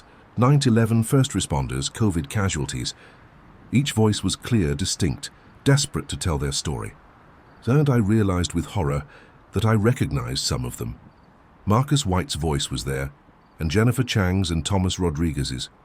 The murdered sound engineers were part of the chorus now. "Make it stop," I shouted over the cacophony. "I can't," Webb yelled back. "The signal's too strong. It's using the entire city's electrical grid as a transmission network." Kim stood up suddenly, the headphones ripping away from the console. His eyes were completely white, and when he spoke it was in a harmony of every voice at once. "We are the unheard. We are the forgotten. We are the echo of New York's pain." The window started cracking from the sound pressure. I could feel my eardrums ready to burst. Dr. Foster was on her knees, hands over her ears. How he'd gotten out of the psychiatric facility I had no idea, but he looked wild, desperate. "Daniel," he cried. "Son, please. This isn't what I wanted." Kim's head turned toward Morrison. "Father, you finally came. Let the man go, Daniel. Let them all go. If you need someone to blame, blame me. If you need someone to join you, take me." The room fell silent. Even the electronic devices stopped their chatter. It was like the entire city was holding its breath. "You would do that?" Daniel asked through Kim. "You would join us, become part of the Echo if it means stopping this." Yes, I wanted to intervene, but Dr. Foster grabbed my arm, shaking her head. She understood something I didn't. This was between father and son. Morrison walked toward Kim, pulling something from his pocket. It looked like a small electronic device, maybe a modified hearing aid. "I've been working on this," Morrison said. "A new implant. One that doesn't just receive or transmit, but translates. Converts the signals into something the living can understand without going mad. If I use it on myself, I can bridge your world and ours properly." "Dad, no."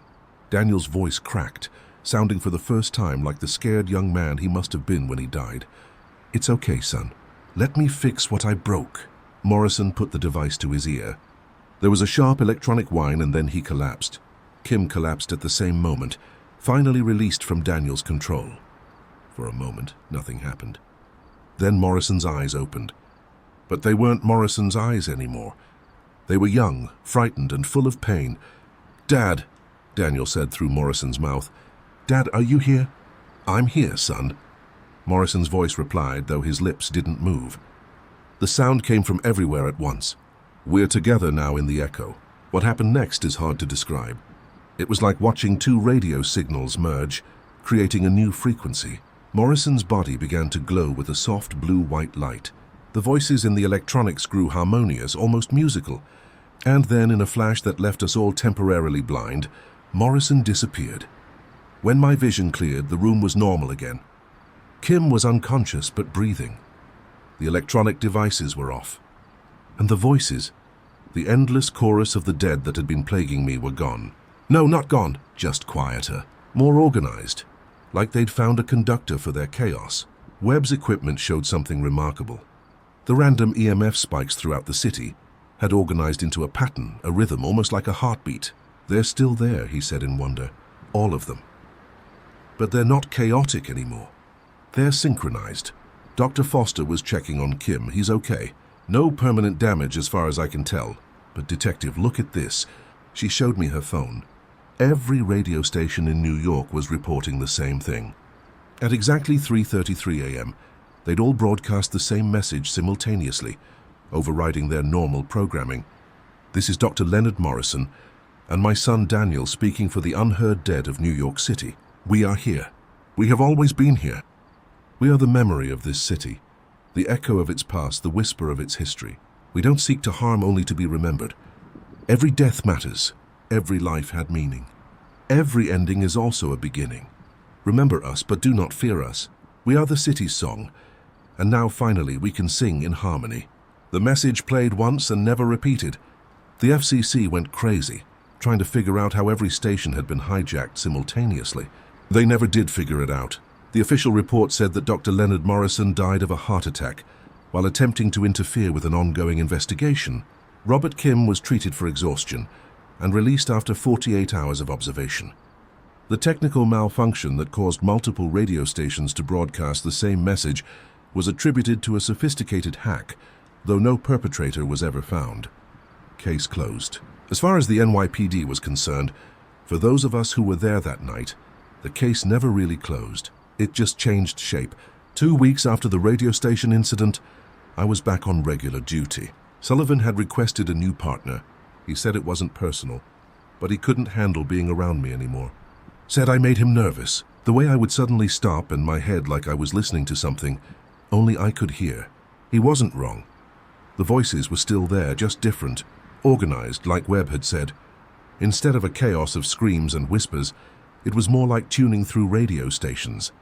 I could focus on one voice, one story, or let them fade into background static. And sometimes late at night, I would hear Morrison and Daniel, not speaking to me directly, but maintaining order, conducting the symphony of the dead. My new partner was Detective Maria Santos, a transfer from the Bronx. She was young, ambitious, and completely unaware of what had really happened with the Morrison case, which suited me fine. Our first case together seemed routine. A missing person, Sophia Petro, 19, an NYU student who hadn't been seen in 3 days. Her roommate was worried because Sophia never missed classes, especially her audio engineering course. That detail made me pause. Another person connected to sound. Something wrong? Santos asked, noticing my hesitation. No, just let's check her dorm room first. Sophia's room was typical college chaos. Textbooks, clothes, half-eaten takeout.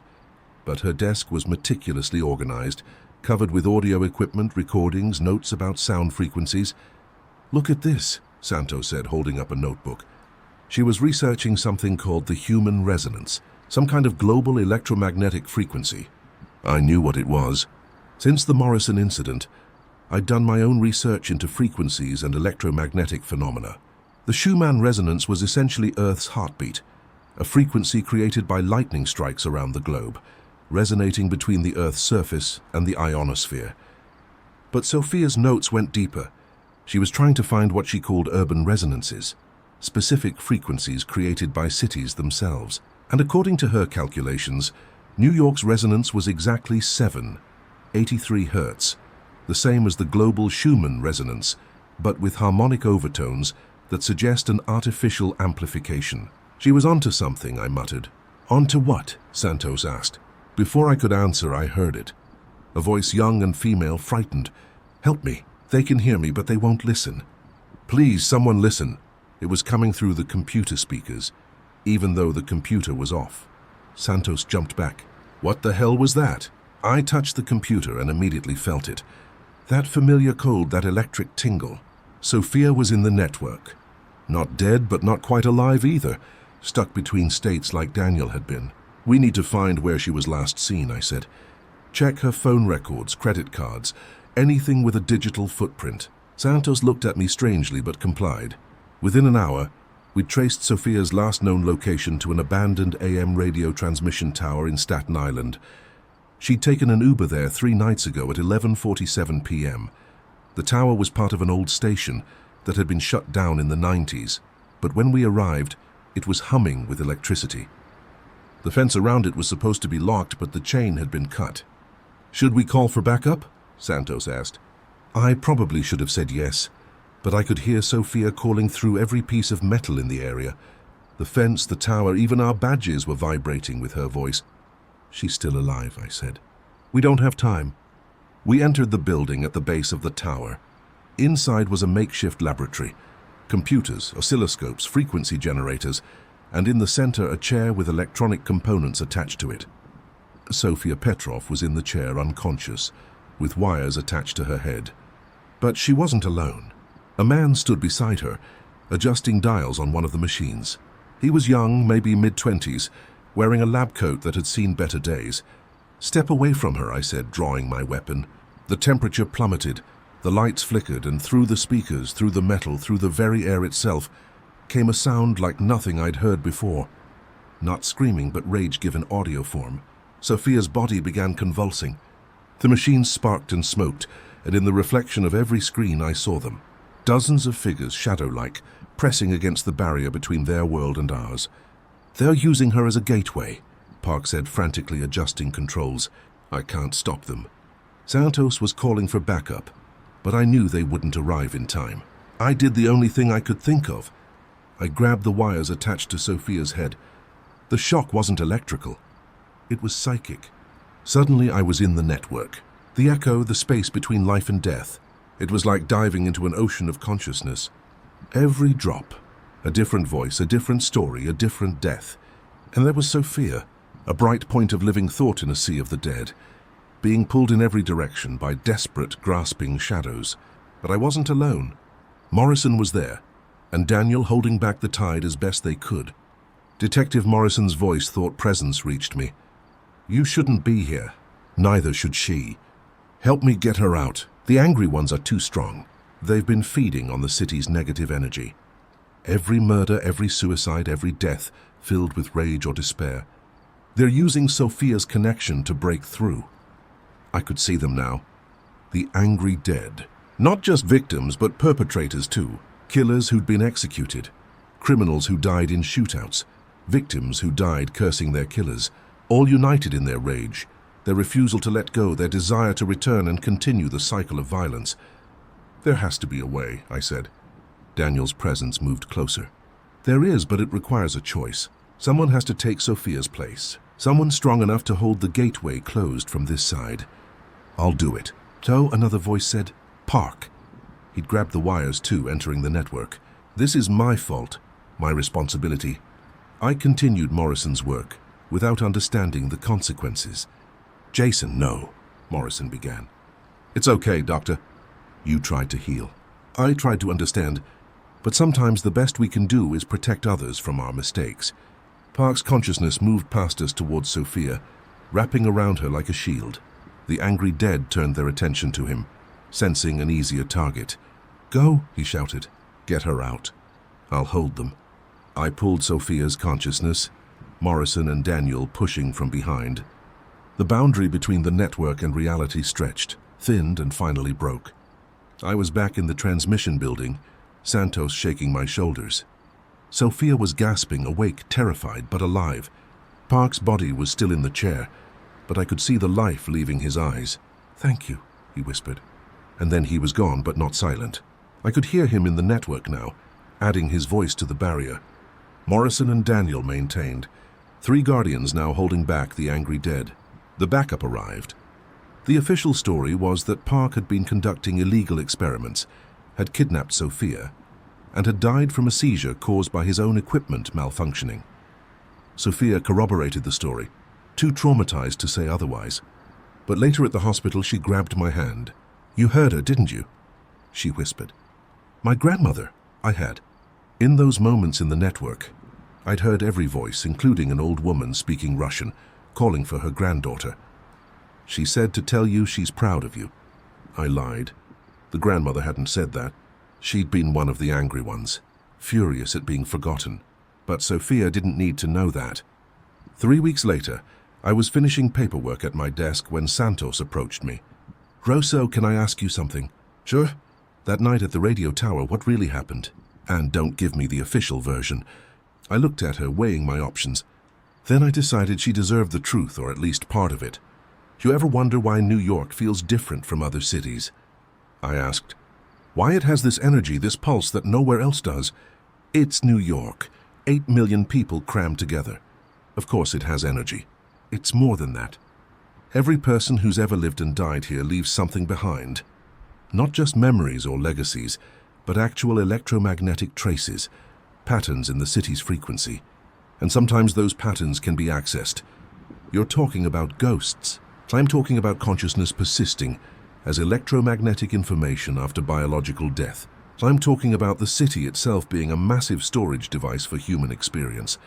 Santos stared at me for a long moment. Then she laughed. "You know what? A year ago I would have said you were crazy. But after what I saw," she shrugged. "Maybe crazy is just another word for truth we're not ready to accept." She walked away but turned back. "Russo, those voices you hear sometimes, are they peaceful?" "Some are, some aren't. It's like the city itself, beautiful and terrible, hopeful and desperate, all at the same time." That night I stood on the Brooklyn Bridge, looking out over the city. The lights twinkled like stars, each one representing thousands of lives.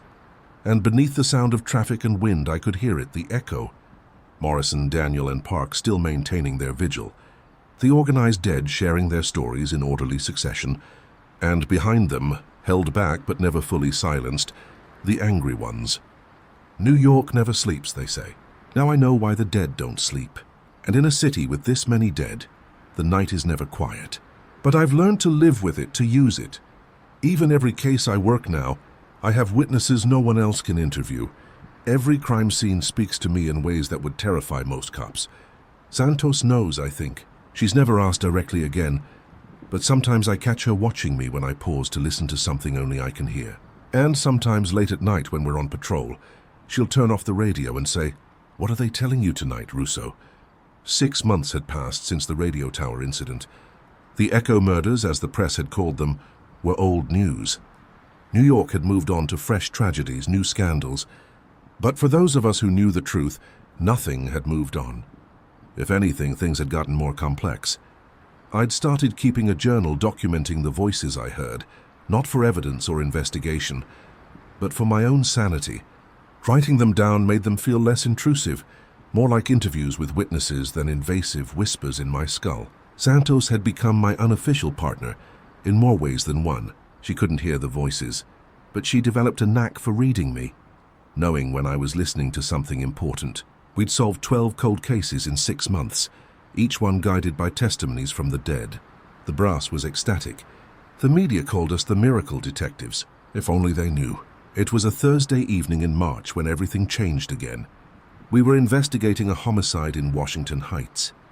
A man found dead in his apartment. No signs of forced entry, no obvious cause of death.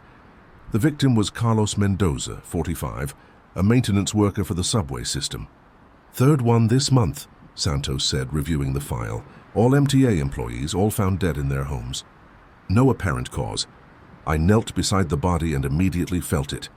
That familiar cold, but different, sharper. The voices in my head went silent, which had never happened before. Russo." Santos noticed my reaction. "What is it? Something's wrong." "The network. It's quiet." Then I heard it, not from the network, but from Mendoza himself. His body was dead, but something was still there. "Trapped. Can't leave," the voice whispered. "Won't let me. Holding us, collecting us. Who's holding you?" I said aloud, not caring that Santos was watching. "The conductor. Down below in the tunnels where the trains sing death songs."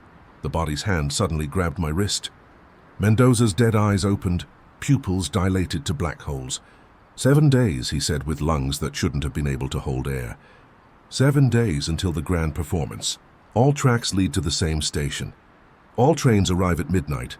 Then the hand went limp, the eyes closed, and "You've got 1 hour," he said. "Any longer, and people will start asking questions. And whatever you do, don't go past the lower platform. There's structural damage down there. Whole sections could collapse." We descended into darkness. The station was beautiful, even in decay. Curved tilework, skylights now dark. Brass fixtures turned green with age. But there was something else. Something I felt more than saw. The air was thick with electromagnetic energy, making my skin tingle. "You feel that?" Santos asked. "Yeah, something's drawing power down here. A lot of it." We followed the platform deeper into the station. The voices in my head were starting to return, but distorted, like a radio being jammed. And then we saw it. The lower platform had been modified. Modern equipment lined the walls, servers, cables, electromagnetic field generators. It looked like Park's setup at the radio tower, but 100 times more complex. And in the center, sitting in what looked like a subway operator's chair surrounded by monitors, was a man I recognized from MTA personnel files. Thomas Chapman, 52, senior electrical engineer for the MTA. He'd been reported missing 2 weeks ago. "Mr. Chapman," Santos called out. He turned slowly, and I saw that he was both alive and not alive. His body was functioning, but his eyes had that same hollow quality I'd seen in The Possessed. When he spoke, it was with multiple voices layered together. "Detective Russo, we've been waiting for you. The one who can hear without machinery. The natural conductor. Who are you?" "We are the forgotten ones. The ones who built this city's veins. Sandhogs who died digging tunnels. Workers crushed by cave-ins. Passengers lost in crashes. We are the subway dead. And we have been gathering our strength for what? Chapman's face smiled with too many expressions at once to take the system back. Every day millions travel through our graves, never knowing, never acknowledging. But we know every train, every track, every tunnel. And in 7 days, when the moon is new and the electromagnetic fields align, we will show them. Every train in New York will be ours. You're going to crash the trains? No, detective. We're going to drive them to stations that don't exist anymore, to tunnels that were sealed, to the places between the living city and the dead one, and everyone aboard will join us in the network. Santos had her gun drawn. Step away from the equipment. Chapman laughed. Bullets against the dead. You still don't understand. This body is just a puppet. We are in the machines now in the third rail, and every signal and switch. The monitors around him flickered to life, showing subway maps, but not current ones. These showed every tunnel ever dug, including ones that had been abandoned, sealed, or never officially existed. The ghost infrastructure of New York.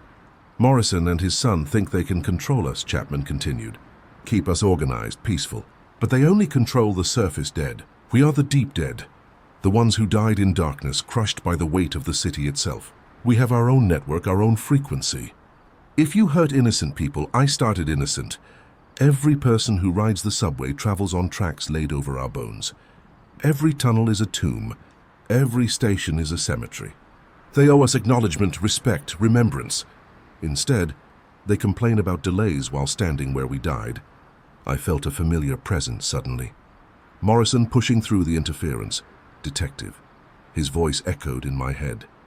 You need to destroy the equipment. They're using it to amplify their presence, to override the city's natural frequencies. How the third rail. They're drawing power from it. Cut the connection. I looked at the massive cables running from the equipment to what must have been the power source. But Chapman was between us and the cables. Santos, I whispered, can you hit the power cables from here? Maybe, but if I miss, trust me. I stepped forward, hands raised. You want acknowledgement. Recognition? I'll give it to you. Tell me your names, all of them. I'll write them down. Make sure they're remembered. Chapman's multiple expressions shifted to surprise. You would do that. Every voice deserves to be heard. That's what Morrison taught me. So tell me, who are you? The voices began one by one. Patrick O'Brien died 1901. Tunnel collapse. Wong Lee died 1913. Explosion during excavation. Maria Gonzalez died 1928. Pushed onto tracks. Name after name, year after year, a litany of death beneath the city. While they spoke, Santos moved. She's always been a good shot. But this was exceptional, even for her. 3 bullets, 3 cables severed, sparks flew, equipment died, and Chapman's body convulsed. But the voices didn't stop. If anything, they got louder, no longer needing the equipment to manifest. They were in the air itself now, in the metal rails, in the stone walls. You think you've won? They screamed. We don't need machines. We are the machine. The subway itself is our body now. The platform started shaking. Not an earthquake, but rhythmic like a heartbeat, or like a train approaching. There's no train scheduled, Santos shouted over the noise. But there was a train. I could see its lights in the tunnel. An old train, the kind they hadn't used since the 60s. And it was packed with shadows. Figures that weren't quite there. Weren't quite not there. The ghost train, Chapman's voice echoed from everywhere. The collective transport of the dead. And you're at the station. The train pulled up to the platform, its doors opening with a sound like screaming metal. The shadows inside turned toward us, and I could feel their pull. Not physical, but psychic. They wanted us to board, to join them, to become part of the eternal commute. Russo, Santos grabbed my arm. We need to go. But I couldn't move. The voices were too strong, too many. Every person who'd ever died in the subway system was calling at once, and I could hear them all, feel them all. My consciousness was stretching, thinning, being pulled toward the train. Then suddenly another train arrived. Modern, bright, impossible. Its doors opened and out stepped Morrison, Daniel, and Park. Not physical, but more solid than the shadows. Enough, Morrison said, his voice cutting through the chaos. You don't get to take the living. You have no authority here. The subway dead responded. This is our domain. Actually, Daniel said, it's everyone's domain. The dead don't own the city any more than the living do. We share it. Joyce? The word was spat with centuries of bitterness. We built it and died for it, and we're forgotten.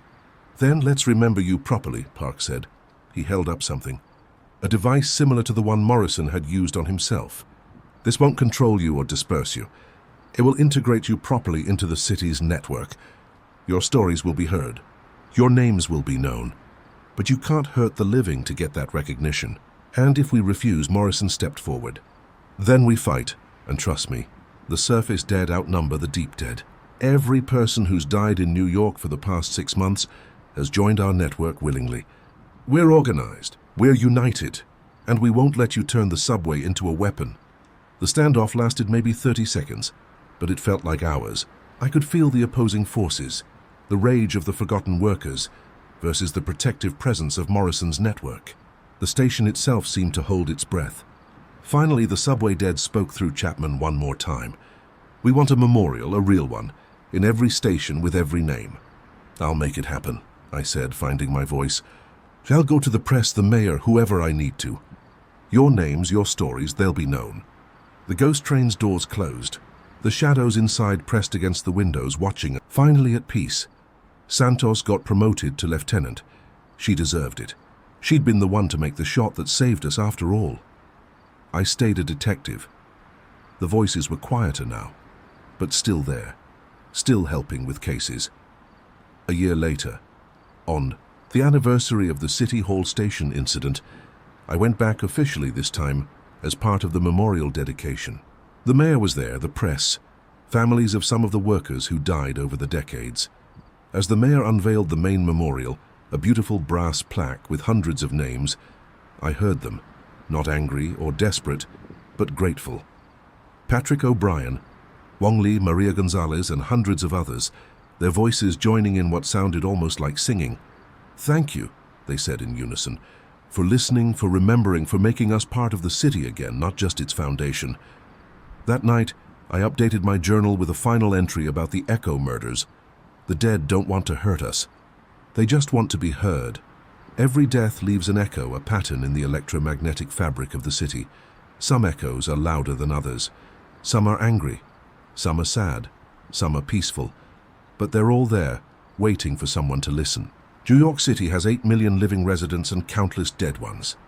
We share the same space, separated only by frequency. Most people can't hear the dead frequency. I can. It's a burden and a gift. The Morrison network still operates, keeping the peace between the living and the dead. The subway dead have their memorials and their recognition. The city's electromagnetic heartbeat continues, carrying millions of stories in its rhythm.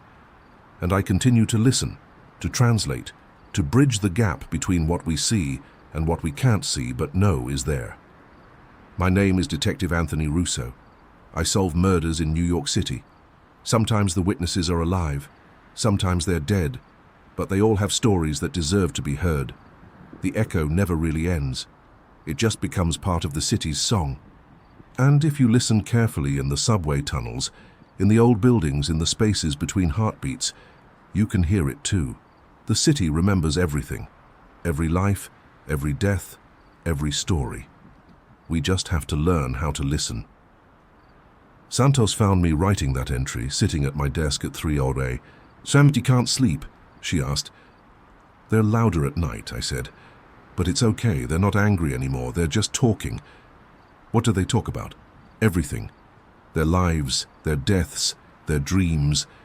The city as it was, as it is, as it might be. She sat on the edge of my desk. Do you ever regret it being able to hear them? I thought about it, about the sleepless nights, the constant whispers, the weight of carrying so many stories. No, I said finally. Someone needs to listen. Someone needs to remember.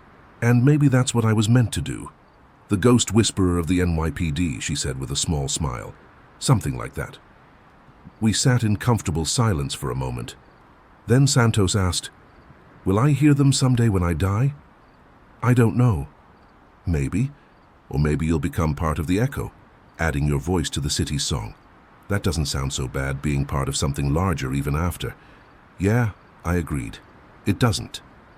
Outside, New York continued its endless rhythm. Cars, sirens, voices, the living city built on the foundation of the dead. and somewhere in between, in the frequencies most people couldn't hear, the echo continued.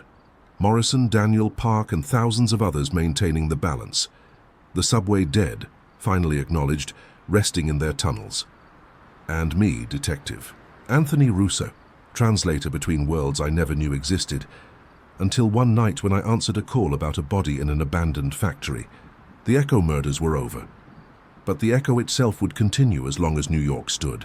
And I would keep listening, keep translating, keep bridging the gap between the heard and the unheard, because in a city of 8 million living souls and countless dead ones, someone has to be the one who listens to them all. Someone has to remember. Someone has to ensure that death isn't the end of the story, just a change in frequency. And for better or worse, that someone is me. Do you know what nobody tells you about working the night shift in Manhattan? It's not the criminals you should be afraid of. It's what happens when the city thinks nobody is watching. My name is Officer Natalie Reeves, and I've been with the NYPD for 6 years. It's about the week that got me transferred to the day shift. It was a Wednesday in November, one of those bitter New York nights where the wind cuts through your uniform like it's made of paper. I was partnered with Officer Marcus Thompson, a rookie fresh out of the academy, all of 23 and eager to prove himself. Kid reminded me of myself before the city taught me to keep my head down and my questions to myself. We were patrolling the financial district, that maze of glass and steel that turns into a ghost town after the markets close. Our shift started at 11 p.m., and by midnight the only sounds were our footsteps echoing off the buildings and the occasional taxi hunting for fares. "Quiet tonight," Marcus said, trying to make conversation. "Don't say that," I warned him. "Never say it's quiet." That's when the radio crackled. "Unit 247, we have a 1052 at 85 Broad Street. Complainant reports strange noises from the building's upper floors." 85 Broad Street. I knew the building, a 40-story office tower, mostly financial firms and law offices. Should have been empty at this hour except for security. "Unit 247 responding," I said into the radio. The building's lobby was all marble and chrome, the kind of place that screamed money. The security guard at the desk, an older guy named Pete, whom I'd seen on previous patrols, looked relieved when we walked in. Officers, thank God. "It's probably nothing, but there's been sounds from the 37th floor." "What kind of sounds?" Marcus asked. Pete shifted uncomfortably. "Like footsteps?" "Lots of them. But that floor has been vacant for 3 months. Company went bankrupt. Cleared out everything. Probably just the building settling," I said, though something about Pete's expression made me doubt it. "We'll check it out." The elevator ride to the 37th floor felt longer than it should have. Marcus was fidgeting with his belt, a nervous habit I'd noticed he had. The elevator dinged, doors sliding open to reveal a dark hallway. Our flashlights cut through the darkness, revealing empty offices behind glass doors. "NYPD," I called out. "Anyone here?" Silence. Then, just as I was about to suggest we sweep the floor and leave, we heard it. Footsteps. Multiple sets moving in what sounded like a pattern, like people walking in a circle. "Could be squatters," Marcus whispered. I nodded, but something felt off. The footsteps were too regular, too synchronized. We followed the sound to a large conference room at the end of the hall. The door was closed, but we could see light underneath, not electric light. It flickered like flames. I pointed at Marcus to take position on one side while I took the other. On my count, we pushed the door open. The room was lit by dozens of candles arranged in a perfect circle on the conference table. In the center of the table was a laptop, its screen showing what looked like a video call. But it was what was around the table that made my blood run cold. 12 office chairs were arranged around the table. In each chair was a mannequin dressed in business attire. But these weren't store mannequins. They were too detailed, too realistic, and they were moving. Not much, just slight turns of the head, subtle shifts in posture like they were participating in a meeting. "What the fuck?" Marcus breathed. I stepped closer, keeping my hand on my weapon. The laptop screen showed a grid of video feeds like a Zoom meeting. Each feed showed a different room. I was the CEO of Harbinger Investments. "This is my board of directors. We've been meeting here every month since our incident. Our deaths officer 3 months ago. Perhaps you heard about it. The Harbinger suicide pact. I had heard about it. 12 executives had killed themselves on the same night, each in their own home, after the company's collapse wiped out thousands of people's savings. It had been all over the news. You're saying you're dead? Marcus asked, his voice shaking. Quite dead, another voice said from the laptop. A man in a suit, his feed showing what looked like a home office. But death, we've discovered, doesn't excuse us from our contractual obligations. We have a fiduciary duty to our shareholders, even from beyond. This was insane, but as I watched, one of the mannequins turned its head toward me. Its face was too perfect, too human-like, and its eyes were wet, glistening like real eyes. These aren't mannequins, I said, backing toward the door. Marcus, we need to go now. But Marcus was transfixed, staring at the laptop screen. Natalie, look at the timestamps on these feeds. I looked. Each video feed had a timestamp in the corner. They were all dated 3 months ago, the night of the suicides. This is a recording, I said, relief flooding through me. Someone's playing a sick joke. No recording, Margaret Sinclair said. We're quite live, or as live as we can be. Would you like me to prove it? Before I could answer, every candle in the room went out simultaneously. In the darkness, the laptop screen provided the only light, and in that light I saw the mannequin stand up. Marcus grabbed my arm. Run! We bolted from the room down the hallway, our flashlights swinging wildly. Behind us we could hear footsteps, not hurried but steady, deliberate, like a group of executives walking to their next meeting. We hit the stairwell, not trusting the elevator. As we descended, I could hear doors opening on floors above and below us. More footsteps joining the pursuit. What's happening? Marcus gasped as we ran. I don't know. We burst into the lobby. Pete, the security guard, stood up alarmed. Officers, what? Call for backup, I shouted. Lock down the building. Pete reached for his radio, but then his expression changed. His eyes went glassy, unfocused. When he spoke, it wasn't his voice anymore. It was Margaret Sinclair's. Officers, please. We mean no harm. We simply want to explain.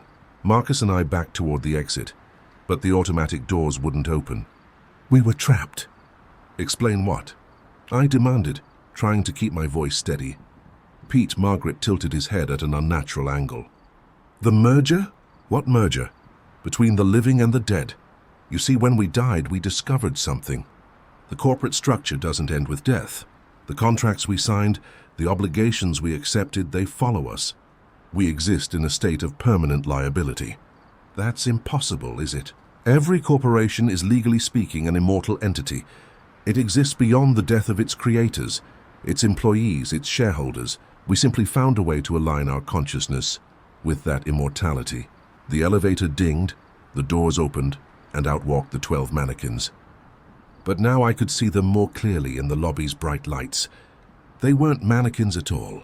They were corpses, perfectly preserved, dressed in expensive suits, moving with a horrible semblance of life. Jesus Christ, Marcus whispered. Wrong deity, Margaret's corpse said, her jaw moving stiffly. We serve a different master now. The great god of capitalism, the invisible hand that moves markets and men alike. You're all insane dead, Officer Reeves. We're dead but not departed. We discovered that if you die with enough debt, enough obligation, enough binding contracts, you can't truly leave. You become incorporated. One of the other corpses stepped forward. I recognized him from news photos. David Chen, not Webb. Definitely not Webb, the CFO who'd been found hanging in his apartment. Every person who works in this building, he said, his voice dusty and hollow, signs contracts, employment agreements, non-disclosure agreements, non-compete clauses. These contracts don't specify that they end upon death, a loophole or perhaps a feature. We need others, Margaret continued. Others to join our eternal board meeting, to help us manage our portfolios from beyond. The market never sleeps, Officer Reeves. Neither can we. The corpses moved closer. Pete, the security guard, walked around his desk, still under their control. Join us, they said in unison. Sign the contract. Become incorporated. One of the corpses held out a document. Even from a distance I could see it was covered in dense legal text, the kind that no one ever reads. At the bottom, 2 signature lines, one for me, one for Marcus. Never, I said. Then we'll have to initiate a hostile takeover, Margaret said. The lights went out. Emergency lighting kicked in, bathing everything in red. In that hellish glow, the corpses moved faster than they should have been able to. Marcus screamed. I heard him fall. Heard something that sounded wet and wrong. I ran, not proud of it, but I ran out through the emergency exit that suddenly opened into the cold November night. Behind me I could hear Marcus calling my name, but his voice was already changing, becoming hollow, corporate. I didn't stop running until I reached our patrol car. I grabbed the radio, called for immediate backup.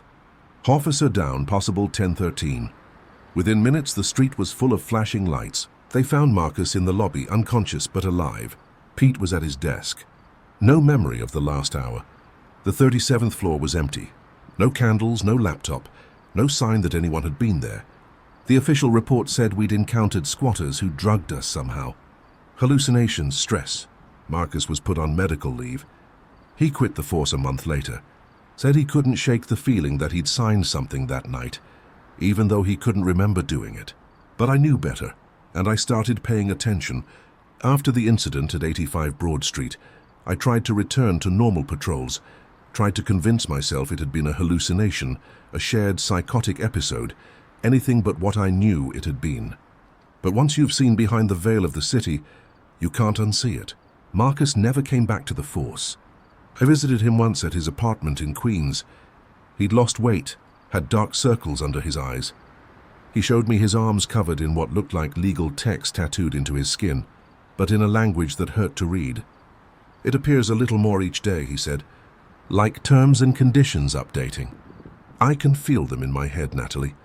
The clauses, the obligations. I'm being acquired. That was the last time I saw him. His family said he disappeared a week later, but sometimes late at night, I swear I can see him on security cameras around the financial district.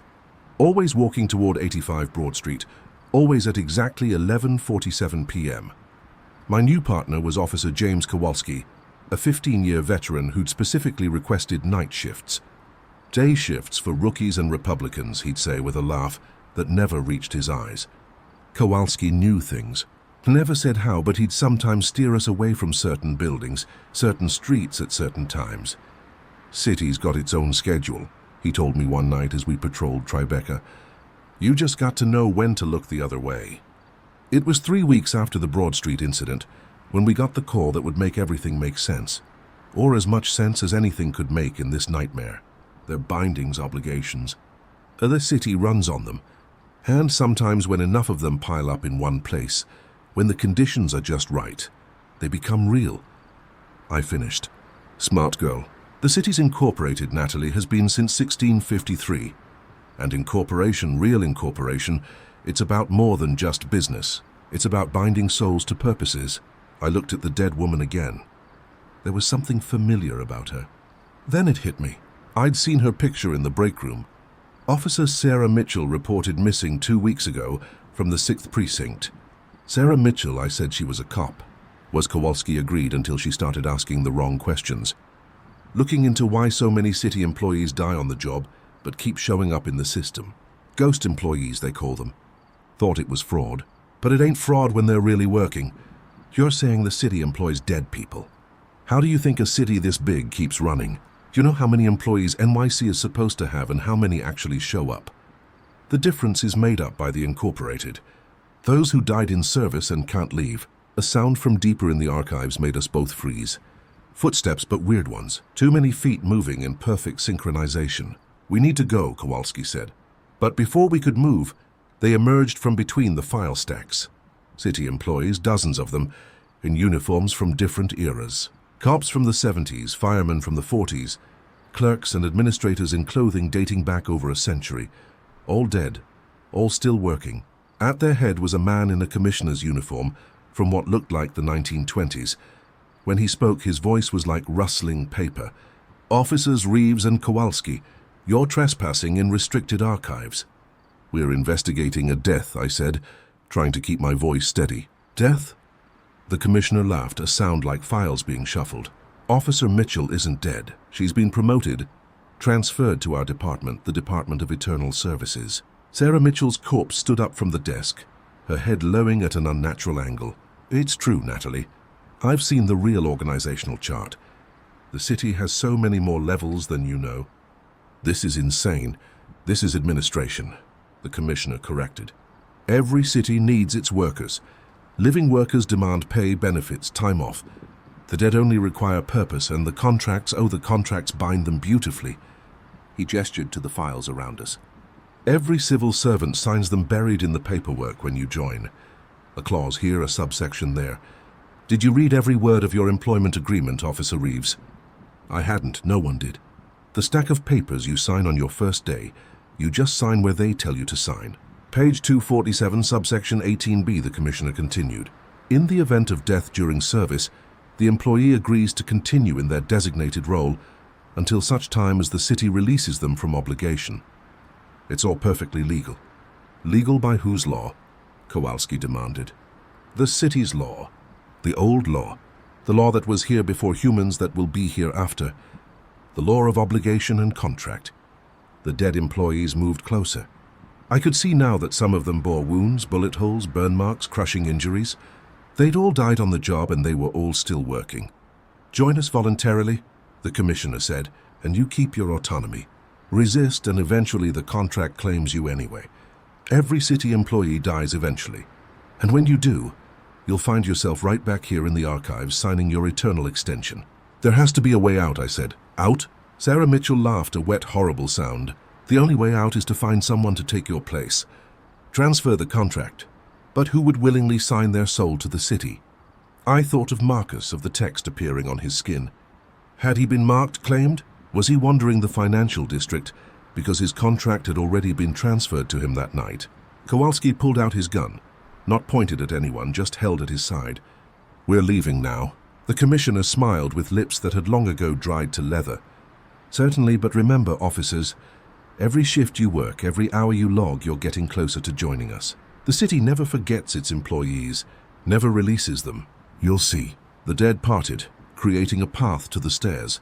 Kowalski and I backed out slowly, never turning away from them. As we reached the stairwell, the commissioner called out one more time.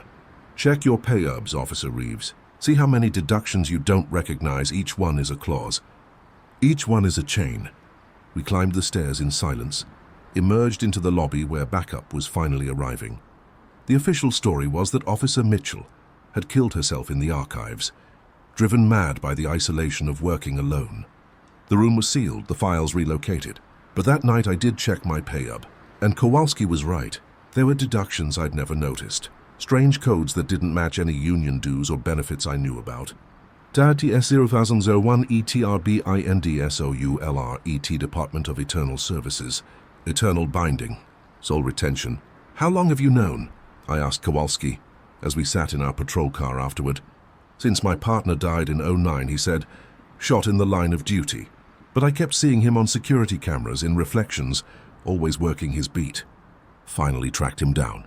He explained everything. The city's real structure, the incorporation of souls. Why didn't you quit? He laughed bitterly. You can't quit, Natalie. Read your contract. Really read it. The only way out is retirement after 20 years. And even then, only if you've never died on the job. Die before retirement, even a heart attack at your desk and you're theirs. So we're trapped, unless we find a loophole. I've been looking for 15 years. There's rumors of a document hidden somewhere in the city archives. The original charter, the one that started all this. If we could find it, maybe we could break the contracts. The next few weeks, Kowalski and I spent our shifts differently. We still responded to calls, still did our jobs, but we were also searching. Every old building we entered, every basement we checked, we looked for traces of the original charter. Kowalski had a map in his apartment covered in red pins. Each pin was a location where someone had reported seeing dead city workers. The pattern was interesting. They all centered around the oldest parts of Manhattan. The original New Amsterdam. The Dutch, he explained one night, they didn't just buy the island. They made a deal, a contract and contracts with the old Dutch companies. They had teeth, spiritual teeth. We were parked outside Trinity Church, eating cold pizza and watching the street. It was Toussaint that dead time when the city pretends to sleep. You ever wonder why Trinity Church owns so much land in Manhattan? Kowalski asked. Never thought about it. They were part of the original deal. The church was supposed to be the counterweight holy ground to balance the incorporation, but something went wrong. The church got incorporated too. As if on cue, my radio crackled. Unit 247, we have a 1052 at Trinity Church. Caller reports someone breaking into the crypts. I looked at Kowalski. He shrugged. Might as well. We're here. Trinity Church at night was something out of a Gothic novel. The cemetery with headstones dating back to the 1700s was shrouded in fog. The church itself loomed dark against the sky, its spire disappearing into low-hanging clouds. The gate to the cemetery was open. Fresh footprints in the mud led toward the church's side entrance, the one that led to the underground crypts. The door was ajar. Back up, I suggested. For what? Officially, we're checking on vandals. The crypts were older than anything I'd seen in the city. Stone passages that predated the church above, incorporating structures from the original Dutch settlement. Our flashlights barely, because without us, without the dead who keep working, New York would collapse in a week. That's, I said, is it? Who do you think maintains the deep infrastructure? The tunnels that no living person enters? Who keeps the old foundations from crumbling? Who processes the paperwork that never seems to end? The living handle maybe 30% of the city's actual function. The rest is us. An elderly man in a mayor's sash from the 1800s stepped forward. The renewal requires 2 signatures. One from a living city employee who understands the truth. One from a dead one ready to take on the burden of administration. And if we refuse, then at midnight, every incorporated soul is released. Sounds good, right? Except we're not the only things bound by the contract. The city itself is incorporated. Its spirit, its energy. What makes New York, New York? Without the contract, it all unravels. 8 million people wake up in a dead city. No power, no water, no heat. Because those systems aren't just mechanical. They're maintained by the incorporated. I felt Kowalski tense beside me. This was his loophole, but not the way he'd imagined it. Free everyone, but destroy the city in the process. There has to be another way, I said. Sarah smiled sadly. There is. Renegotiation. What? The contract can be amended. Made more humane. Give the incorporated shifts off rotation. The ability to truly die after a certain term of service. But it requires both sides to agree. The mayor stepped forward, holding out a quill that looked like it was made from bone. Will you negotiate on behalf of the living? I looked at Kowalski. He nodded slowly. Better than the alternative. I took the quill. It was cold. So cold it burned. What are the terms? For the next 3 hours we negotiated. The dead had their demands. Recognition, respect, proper memorial sites. The living represented by just Kowalski and me had ours. Transparency. Voluntary service only, term limits on incorporation. The charter itself seemed alive. Words rearranging themselves as we spoke. I could feel the city breathing around us, waiting. Every time we agreed on a point, the temperature would rise slightly. Every disagreement brought frost. Finally, as dawn approached, we had new terms. Incorporation would be voluntary, clearly stated in contracts. Maximum term of service after death, 50 years. The incorporated would work only night shifts when the living weren't around. Families would be notified and compensated. A Department of Eternal Services would be officially recognized with labor protections. It's not perfect, Sarah said, but it's better. I signed. Sarah signed. The moment our signatures touched the parchment, the city shuddered. Not an earthquake, but something deeper. A structural change in reality itself. It's done. The mayor said, the contract is renewed and amended. You've bought the city another century. As sunlight began to filter into the crypt, the incorporated began to fade. Not disappearing, just becoming less visible. We'll still be here, Sarah said as she became translucent, working the night shift, keeping the city running.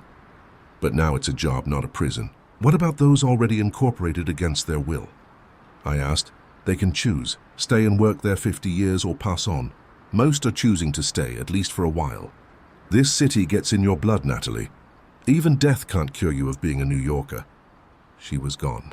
They were all gone. The charter crumbled to dust. Its purpose served. Kowalski and I stood in the empty crypt, trying to process what had just happened. We should report this, I said. Report what? That we just negotiated labor rights for ghosts. We left the church as the city woke up. Everything looked normal. People heading to work, taxis honking, the usual chaos. but I could see the difference in the shadows, in the spaces between. The Incorporated were there working, maintaining, keeping New York alive. That was 6 months ago. I'm still on the night shift by choice now. I see them sometimes. The Incorporated. They nod at me as I pass.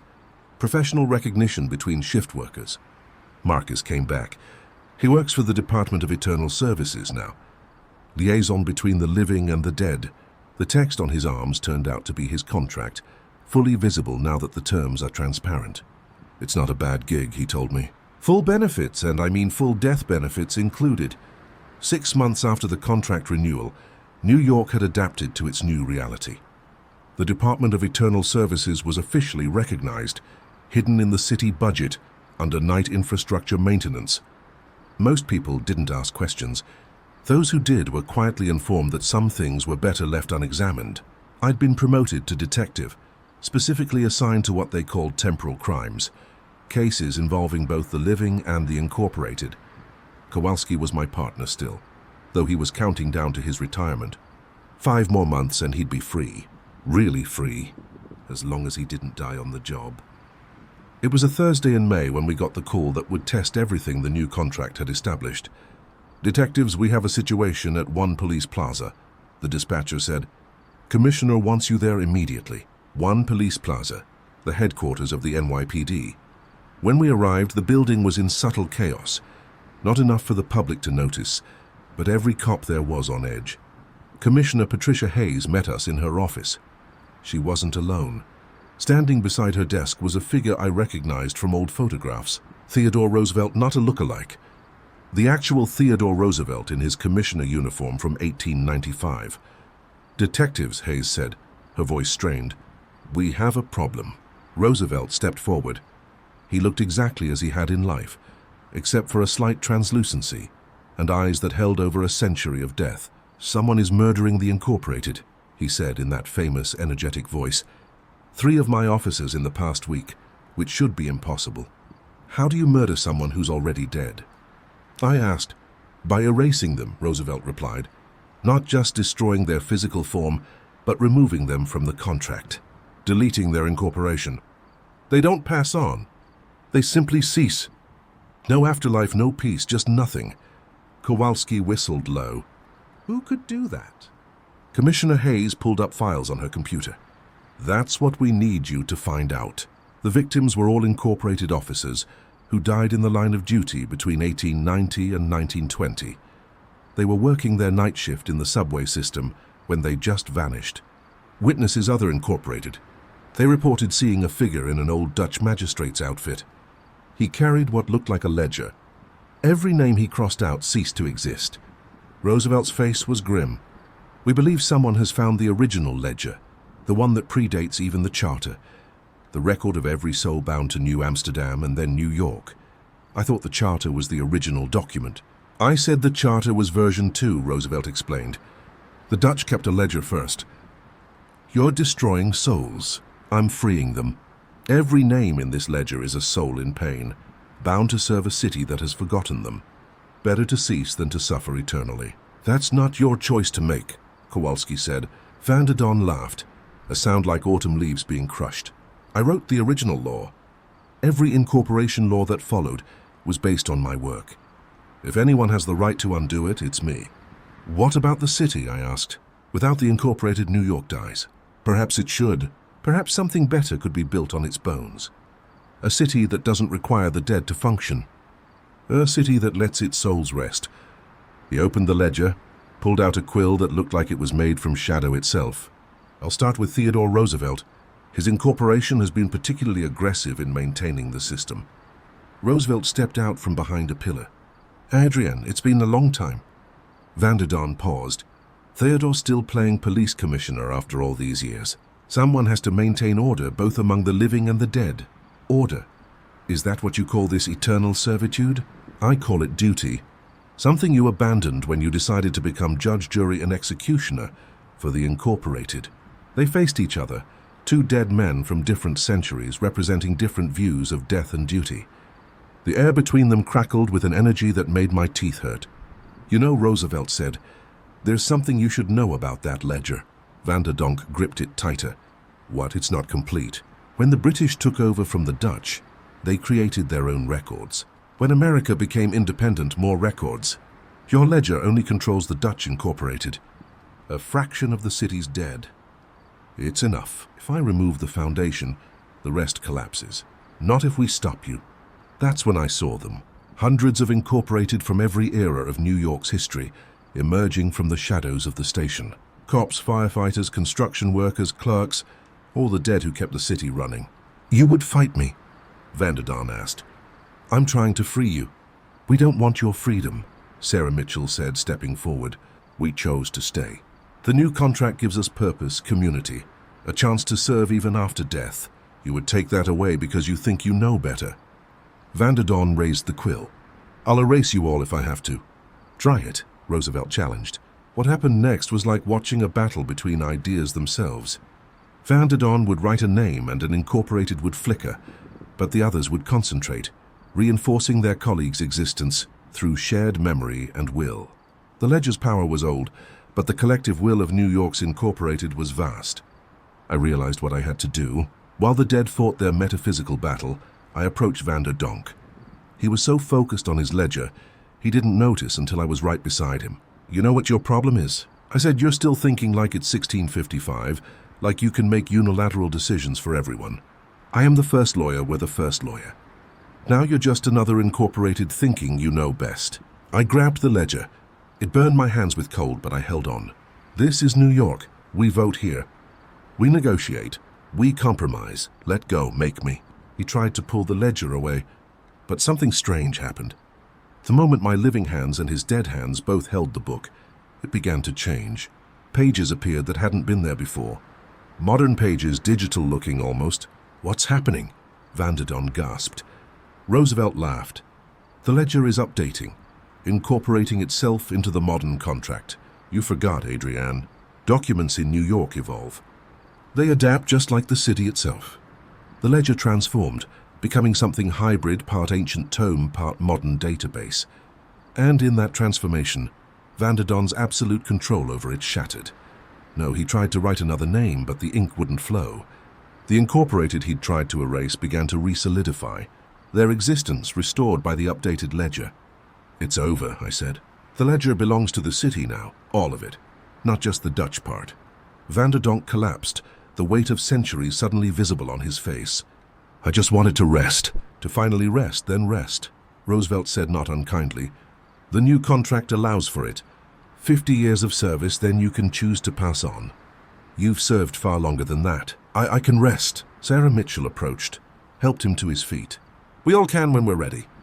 That's what the new contract provides. Choice. Vanderdon looked at the transformed ledger in my hands. May I add one more entry? I handed it to him. He wrote carefully, deliberately. Adrian Vanderdon, first lawyer of New Amsterdam, completes his service. May he find the peace he sought to give others. The moment he finished writing, he began to fade. Not being erased, but passing on, moving beyond. His last words were, "Tell the living the city is in good hands." He was gone. The ledger in my hands felt different now, lighter. When I opened it, I saw that it had become something new, a record not of bondage, but of service.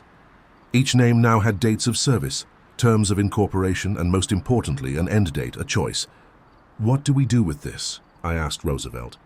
We put it where it belongs, in the Department of Eternal Services. Let it be a record of honor, not of binding. Commissioner Hayes was waiting for us when we returned to One Police Plaza. The crisis was over, but the implications were just beginning.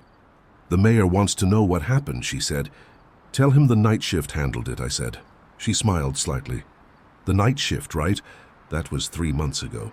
The ledger now sits in a special vault accessible to both living and dead. The incorporated use it to track their service, to plan their eventual rest. Some choose to stay indefinitely, Roosevelt among them. Others, like Vanderdonk, choose to pass on. Kowalski retired last month, made it to his 20 years without dying on the job. He's in Florida now, sending me postcards with terrible jokes about finally seeing the sun. I'm still on the night shift by choice. Someone needs to be the bridge between the living city and the dead one. Someone needs to make sure the contract is honored by both sides. Marcus is my partner now. He's technically alive, but his work with the Department of Eternal Services has changed him. He can see both sides clearly, speak to both the living and the dead. Together, we handle the cases that fall between worlds. New York never sleeps, they say. Now I know why. It's not just the city that never sleeps. It's the countless souls who keep it running. Shift after shift, year after year, death after death. But now they work by choice, with dignity, with an end in sight if they wanted. Last night I stood on the Brooklyn Bridge at 300 a.m., looking out over the city. In the shadows between the lights, I could see them, the Incorporated, maintaining the infrastructure, keeping the city alive. They waved at me as they worked, and I waved back. Professional courtesy between night shift workers. The city has many layers. Street level is for the living during the day. But at night, in the depths, in the spaces between, the dead keep everything running. It's a strange system, but it works. And honestly, I can't imagine New York any other way. After all, if the city can incorporate the dead, bind souls with contracts, and negotiate labor agreements between the living and the deceased, then anything is possible. That's the real magic of New York. Not that the impossible happens, but that we find a way to make it work, to make it normal, to make it just another part of city life. My name is Detective Natalie Reeves. I work the night shift in New York City, investigating crimes that span both life and death. And I wouldn't have it any other way.